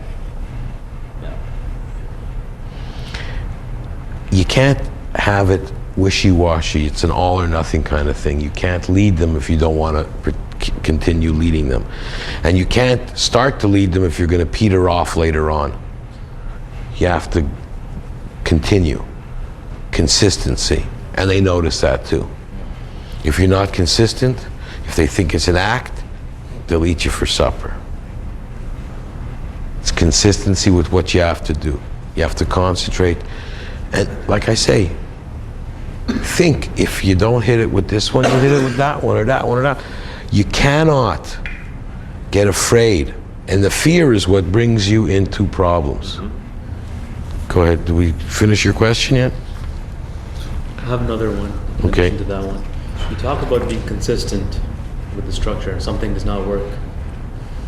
Analyze it and fix it. What do you mean by that? Okay. Be consistent with the structure. There's an old saying. When he calls you an asshole, look at him. Tell him fuck off. Then when he calls you an asshole, look at him. Think about him. Tell him to fuck off. When he calls you an asshole, look in the mirror before you tell him to fuck off. That's it. 3 people say it. You understand? I gave myself a set of rules. I don't go on a 4th date if I haven't fucked him by the 3rd. Used to be that I was so bad, I thought it was bad. I thought it was good. If they didn't want to sleep with me on the first night, I was relentless. I had to. I used everything I possibly could to make them the first night. I did it for sport. I honed my skills that way. And the ones that wanted to do me the first night, I wouldn't let them touch me. Because I wanted to be the master. But that I did after I was already into it.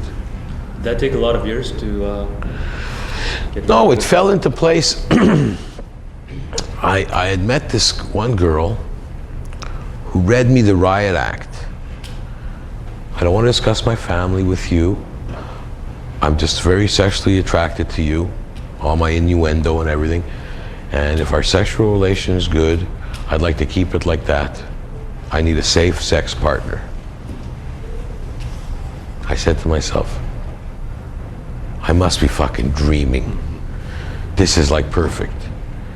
Whenever we want to have sex, if I call you or you call me, if I'm not busy and I like the idea, we'll get together right away. And let's try to accommodate the other person if we have a need. Oh, I like that, I said. Now, what part of this girl don't I like? Let me say, okay. I said, this is your rules. She goes, yes. I go, I can live with that. But what happened was, she wanted to change the rules later on in the relationship. And I said to myself, self, tell her where it's at. I said to her, you made these rules. You didn't ask me if I like these rules. You made these rules and I accepted them. Now I ain't changing them. They're not negotiable. That's the way it worked. And we broke up. And she was great. But by that time I was seeing 3 or 4 other women. Look, harem, I could talk another 10 hours about having a harem, and having a harem is not easy. Okay? You guys aren't ready for that yet. Okay, it's a lot of work. And also, the honesty comes in to play harder when you have a harem. Harems don't work all the time, and they don't. And the staying power. I found Valentine's Day was the most crucial time with a harem. Sometimes after Valentine's Day, I only had 1 girl left, or none. Christmas and New Year's are also tough times. Your birthday. Her birthday's not tough, unless all 4 of them have the same birthday, then you just, might as well hang yourself right away. But I had systems worked out for that, and the more simplified I made my system, the better it was for me, and the more they loved me. I'll tell you one thing. Clifford knows this, and I think you might have heard it before too. I went out and I bought a gross of cards for Valentine's Day, 144 cards. And every girl I went out with, whether it was the first year, the second year, the third year, I gave them all the same Valentine's Day card. I only had to memorize 1 poem. When she'd say, I got your card, or when we were in the car, and she says, oh, I like your card, I'd be driving, I'd read it off to her, because I memorized it. She says, you know that so well? I go, when I saw it, I knew it meant you. And if I gave her the same card the next year, so you know how hard it was for me to find the same card 2 years in a row?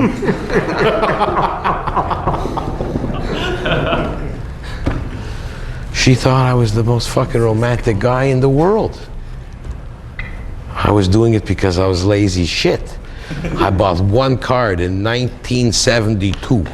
I grossed them, and I think I still have a half a case left or something. No, fuck cares, okay? It was easy. Remember 1 card, I go, hey, I got trouble with name. You saw, how many times did I ask you the girl's name in the restaurant? 4 or 5. I don't remember. I don't remember. I don't hear what they say. It's so bad that I don't remember their name yet when they tell it to me. Problem with that now. And he told her that. I don't remember your name every time. Yeah, that's it. Yeah. Yeah, but you see, I do things now. I did things when it came to the harem. I only thought of ways to develop that would make my life easier. I didn't worry about them. I knew that by having 1 card, what happens if I go out with her friend the next year? I use that card on your friend, but it only suits you. You can't lose. You only have 1 thing to defend.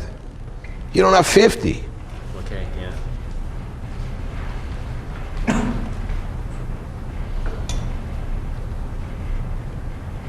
When I would use the wrong name when I'm fucking them, That's a bad move. It's disaster.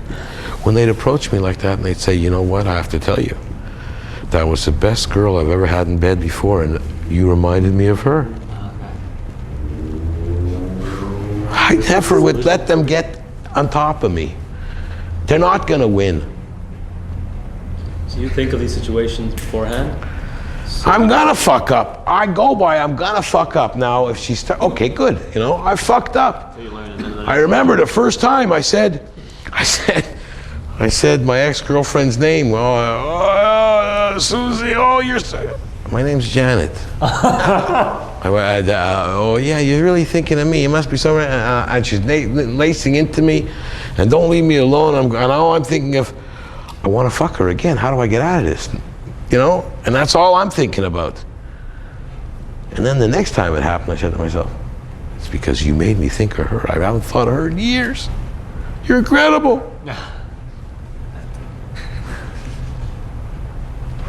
But this is not the honesty. You are conflicting yourself. This is not the honesty. It is honest. Who do you think I was thinking of? If I said the other one's name. No, the cards. For the cards. It is honest. I never said I went and got this card for you just like I did last year. I asked her a question. Do you know how hard it would be to find the same card again the second year? Don't remember. I know what I said. I never said I went and got this card again for you last year. And I says, I make it a question. Do you know how hard, what the odds are I find this card again? I told you, I don't have to tell them everything. I tell them what I want to. I ask them a question. It dissipates all. I didn't tell them that I bought that card. You know what I tell them? I sometimes, hold on. My wife, you know what I told her when I gave her that card? She says to me like this, you got this card for me? I says, no, I actually got that card. I bought a gross of them. I give them to every girl. She never believed me. like Max, I met this woman outside, and I tried his approach because normally I'd be embarrassed to be not embarrassed to be in a seminar like this, but embarrassed to admit it to a woman that I'm in a seminar. She says, "So what are you here for?" And normally I would have made something up, and I said, "Well, I'm here for a seminar. This guy is teaching us how to approach women." She never believed me. She said, "Oh, that's a good line." I said, "Isn't it?" And then we just talked. It was great. You see, you don't understand. I don't tell you, let them interrogate you and tell them all the secrets. Whatever you tell them has to be the truth. You can manipulate because they're manipulating. And I tell you, having a harem is a complete different thing completely. You have to be ready for it. Like, most people would think the worst thing in a harem is if one of the girls comes in while you're fucking the other girl. That's actually the best. Okay? That's actually the best. But you are not hiding on any girl that... No, I never told them I don't see other women. If they say I want a totally monogamous relationship, I go, well, I do too. I'd want one eventually. Yeah.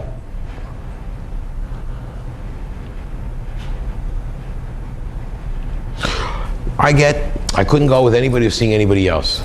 Sure. How do you know? How do you know till you've tried? Maybe you're gonna like me enough to go out with me and take any kind of thing I want to give you. That's what I'm banking on. Maybe you're gonna have a good enough time with me. Maybe you're never gonna know. Because I don't really listen to what she says, it's what I think.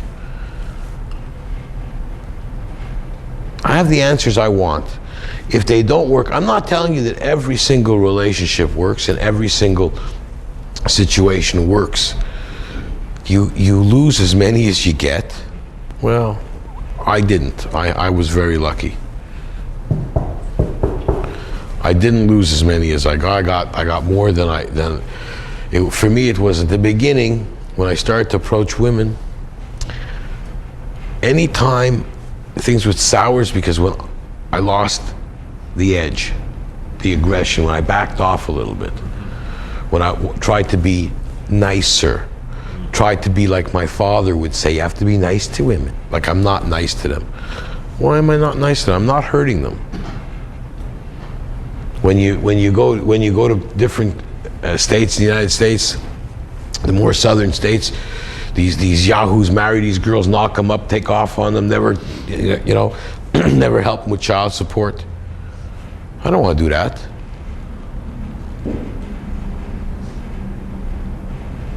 I took very seriously safe sex because I was sleeping with so many women, and you can't tell.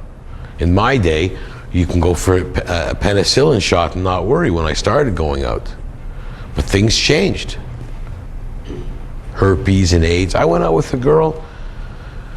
It's a very funny situation. I think, I don't know if it's luck, intuition.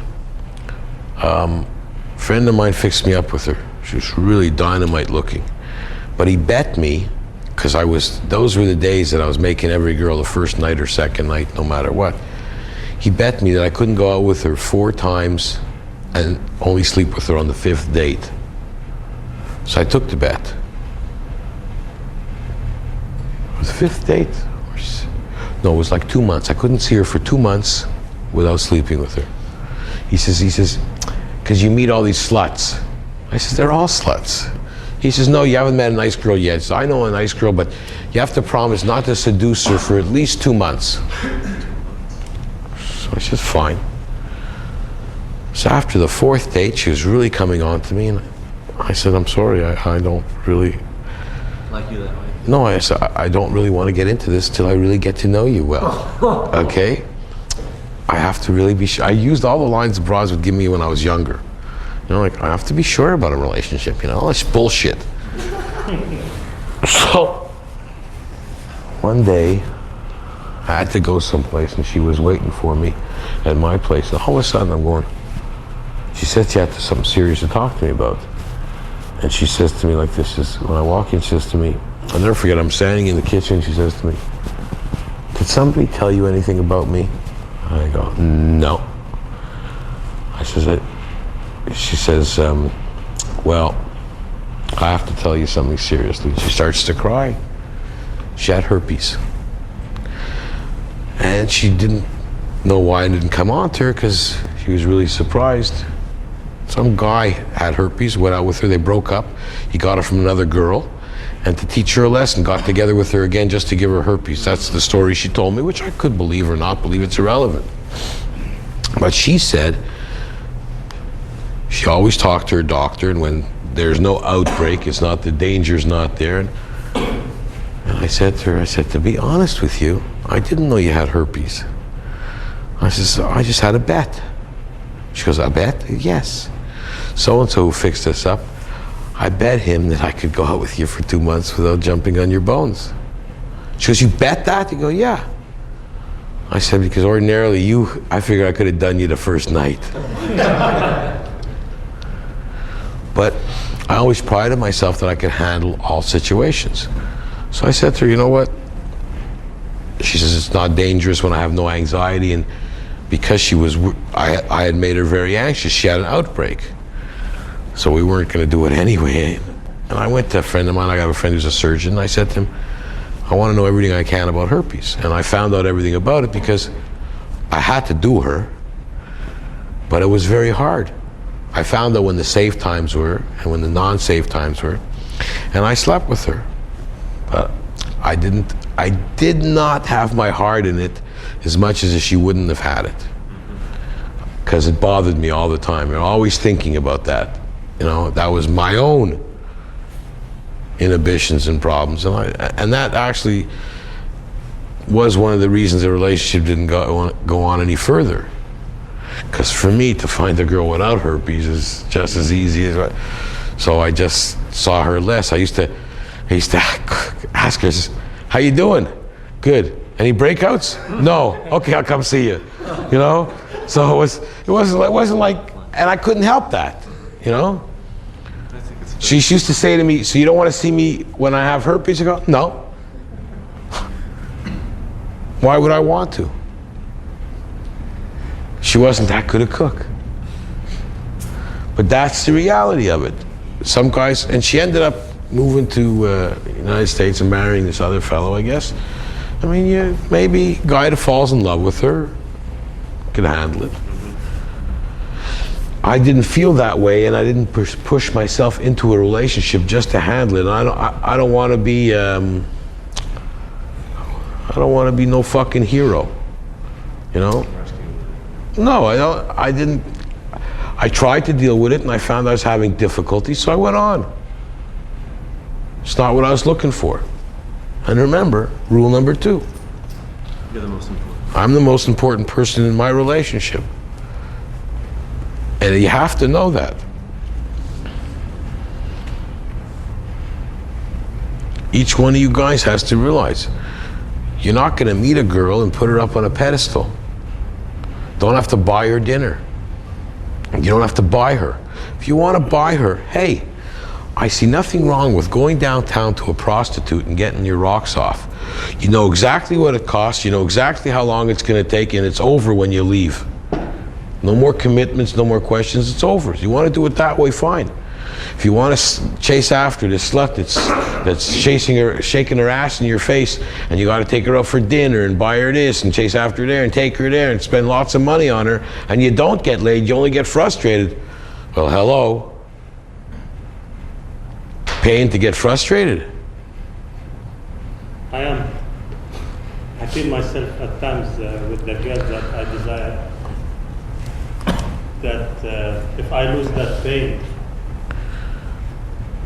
Maybe you don't, you know, I definitely believe there's certain people who don't want to have a good relationship, only like to suffer. This is what I'm thinking these days, you know. If I'm with a girl that I'm not interested in, I have absolutely no problem. If I'm interested in a girl, it's a totally different story. So I'm thinking like... Well, maybe you should sit down and analyze the way you're thinking with a girl you're not interested in and the way you're thinking with the girl you're interested in. Because you're obviously thinking one way for one and the other way for the other. I'm thinking the wrong way. Exactly, or switch the thinking, or use one thinking for both, and see what happens. Try that. You know, you're telling me exactly where the problem is. How do you want me to respond to that? Yes, you're right. About the solution, which I already thought of. But exactly, you're telling me the solution too. It's not integrating. No, you're telling. You know what? It's like telling me that when I have a flat tire, you know, I call it the stupid question club. You got a flat tire? When the tire's flat, everybody sees it's flat. I don't have to, you have to ask that question. You're asking me, you got a flat tire? Yeah. Yeah, you're telling me, I'm thinking about the one that I don't like the way I should, and the one that I like, I don't think the right way. Okay. How do you want me to respond to that? No, you are telling me something that I already know. Exactly. Alter your thinking, but what I'm saying to you is the problem always is the one that you what do you think about? What is she, the Queen of England? Pedestal, yeah. She's the Queen of England? I could be the Queen of England because I'm not interested in Yeah, yeah. What was this girl's name downstairs at the restaurant? Victoria. Victoria. Queen Victoria. I didn't put her on a pedestal. I had her down about this far. Okay? And I told her that. And then, these guys asked me, how do I get her phone number? Yeah, so. You saw how I was it? No, so shut up, okay? How would you get her phone number? I told them I don't need her phone number. I can get it anytime I want, and I had no problem. You didn't see that. These guys saw that. I'm in a restaurant. She's a waitress. I said to her, can I have a card from this restaurant? So she gave me the card.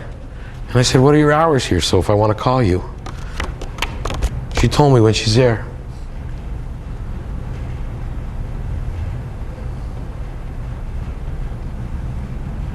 What do I need to ask her for her phone number for her to think, should I or shouldn't I? I told her to get me the card. The guys heard. So can you get me a card from this restaurant? At the same time, you make it clear that it's not just because you want it. Oh no, when she came back with the card, after I had the card in my hand, I says, so what are your hours here? Because I can call you here anytime. I didn't ask her for anything. I took what I want. And I'm not a pervert. She was like smiling to give me the information. You ask them, I tell people you have to ask them questions, because if I'm going to tell you to go and take that embankment over there, you'd like to try to find out. That's what reconnaissance is. You want to find out, are there landmines? Is there barbed wire? Is there a machine gun post over there? Try to get the information you need from her. They give it up so easily if you're smart.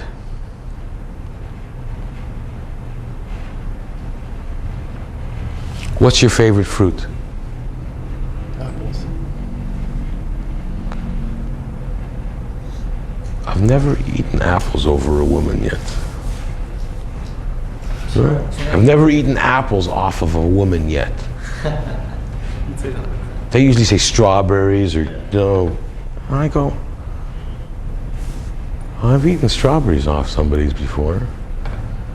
Whipped cream, but not apples.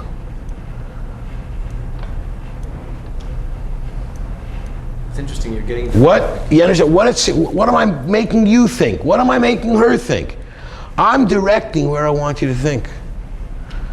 I asked you about fruit to talk about your naked body. That's great, David, because that was my next question. When you're out, because obviously very different. But I'm not telling you I'd like to see you naked.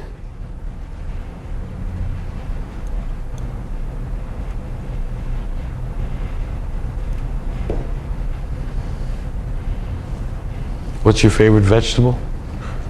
I'm afraid of saying it. Say it. Whatever. Potatoes.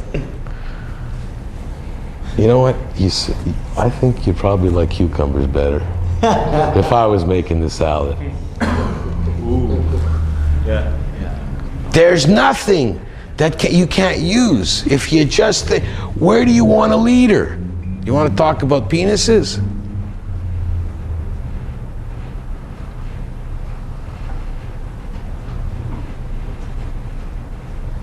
You tell her,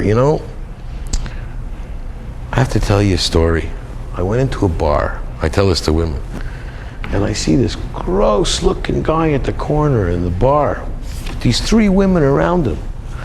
I go over to the bartender. I go, what's the deal with this guy? He's terrible looking. Bartender tells me, I don't know myself. He says he comes down, he orders a drink, starts licking his ears, and these broads come around him. I don't know what's going on.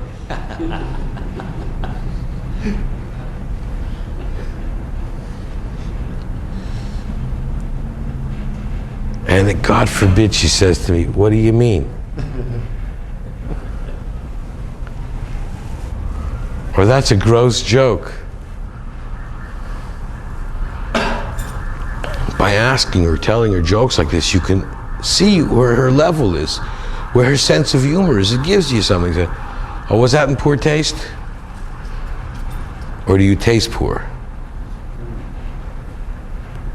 You direct it. You're the one leading. Bring it to where you want to go.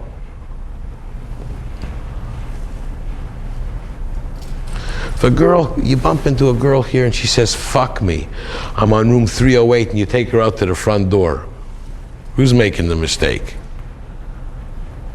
Right? I know a guy went to a hotel in the States. He meets a girl at the bar and he's with a friend, so she says to him, I'm in room 206. So he goes back to his room and he calls her all night and she doesn't answer the phone. He says to me, I don't know what's wrong. So she told you she's in 206, why didn't you go there and knock on the fucking door? I wanted to call her, ask her permission.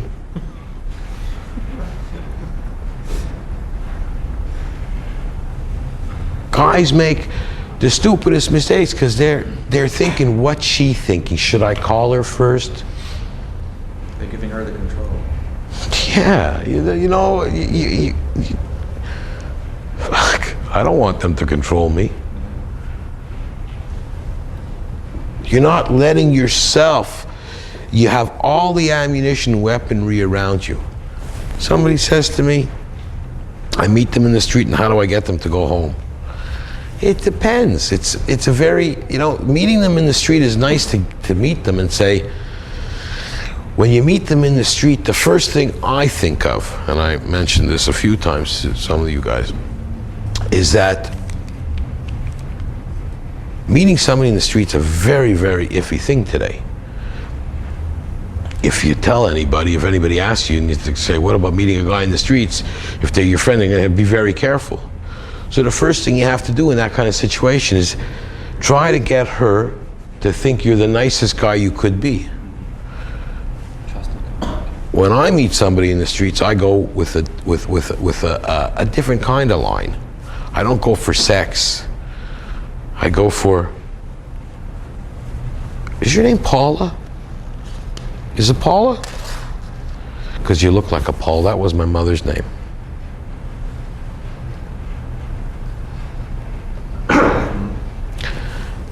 You understand? You want to come off. You're not the fountain pervert who wants to jump on her bones and drag her around the corner and rape her. You're meeting her in the street. It's a dangerous place. Look, in New York City, try to talk to a broad on the street. Yeah. They're trained since they're born not to ignore you and keep walking. Hey? The different cities you go to, if you go up here in northern Quebec, like I said, there you don't have to worry. Yeah. They're right beside you 10 minutes later, you know?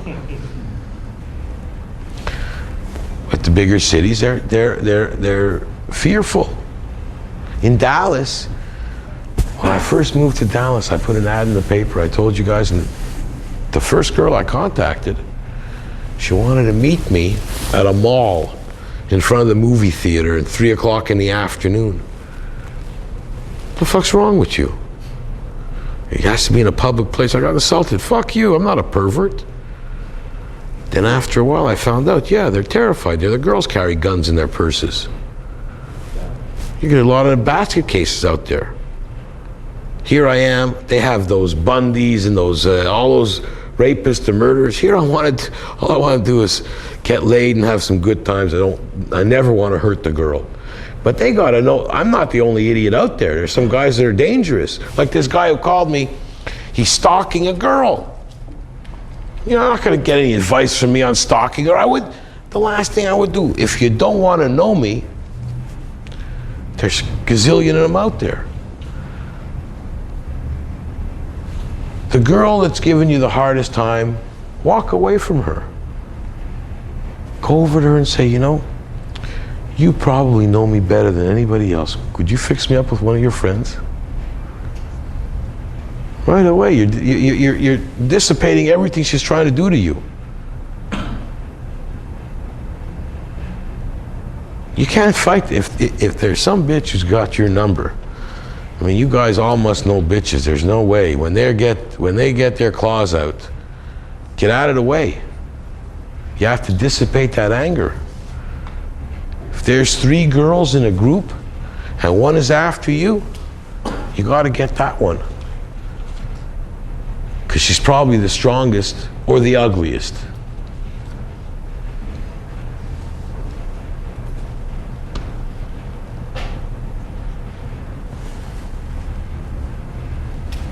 Anybody else has a question here?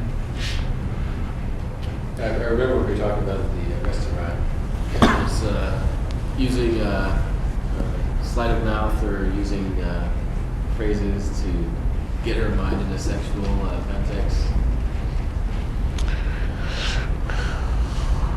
You know what? Everything today is sex.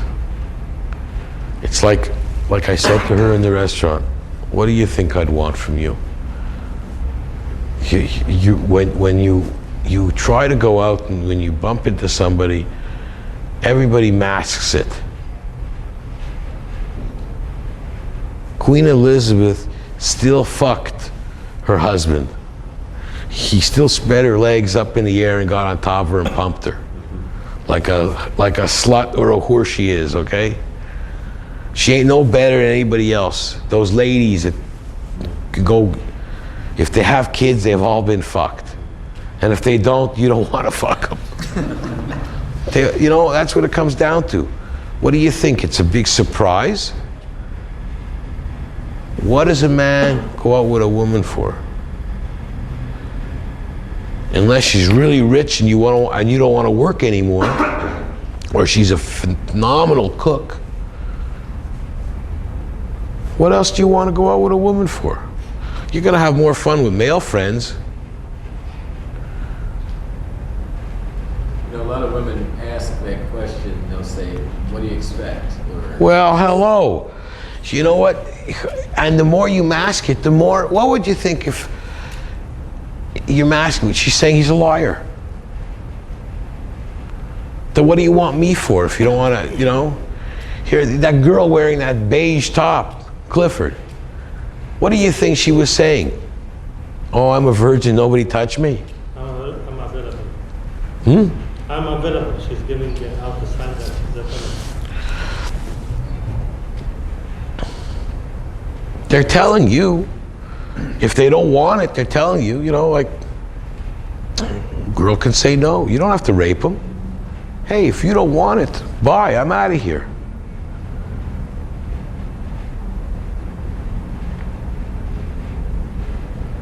All right. To get further into this thing, which we could never stop, there's each relationship you have to dissipate. Their best lines are, what do you want out of this relationship? It's a very tough question. Not for me. I go, I'm still on the first.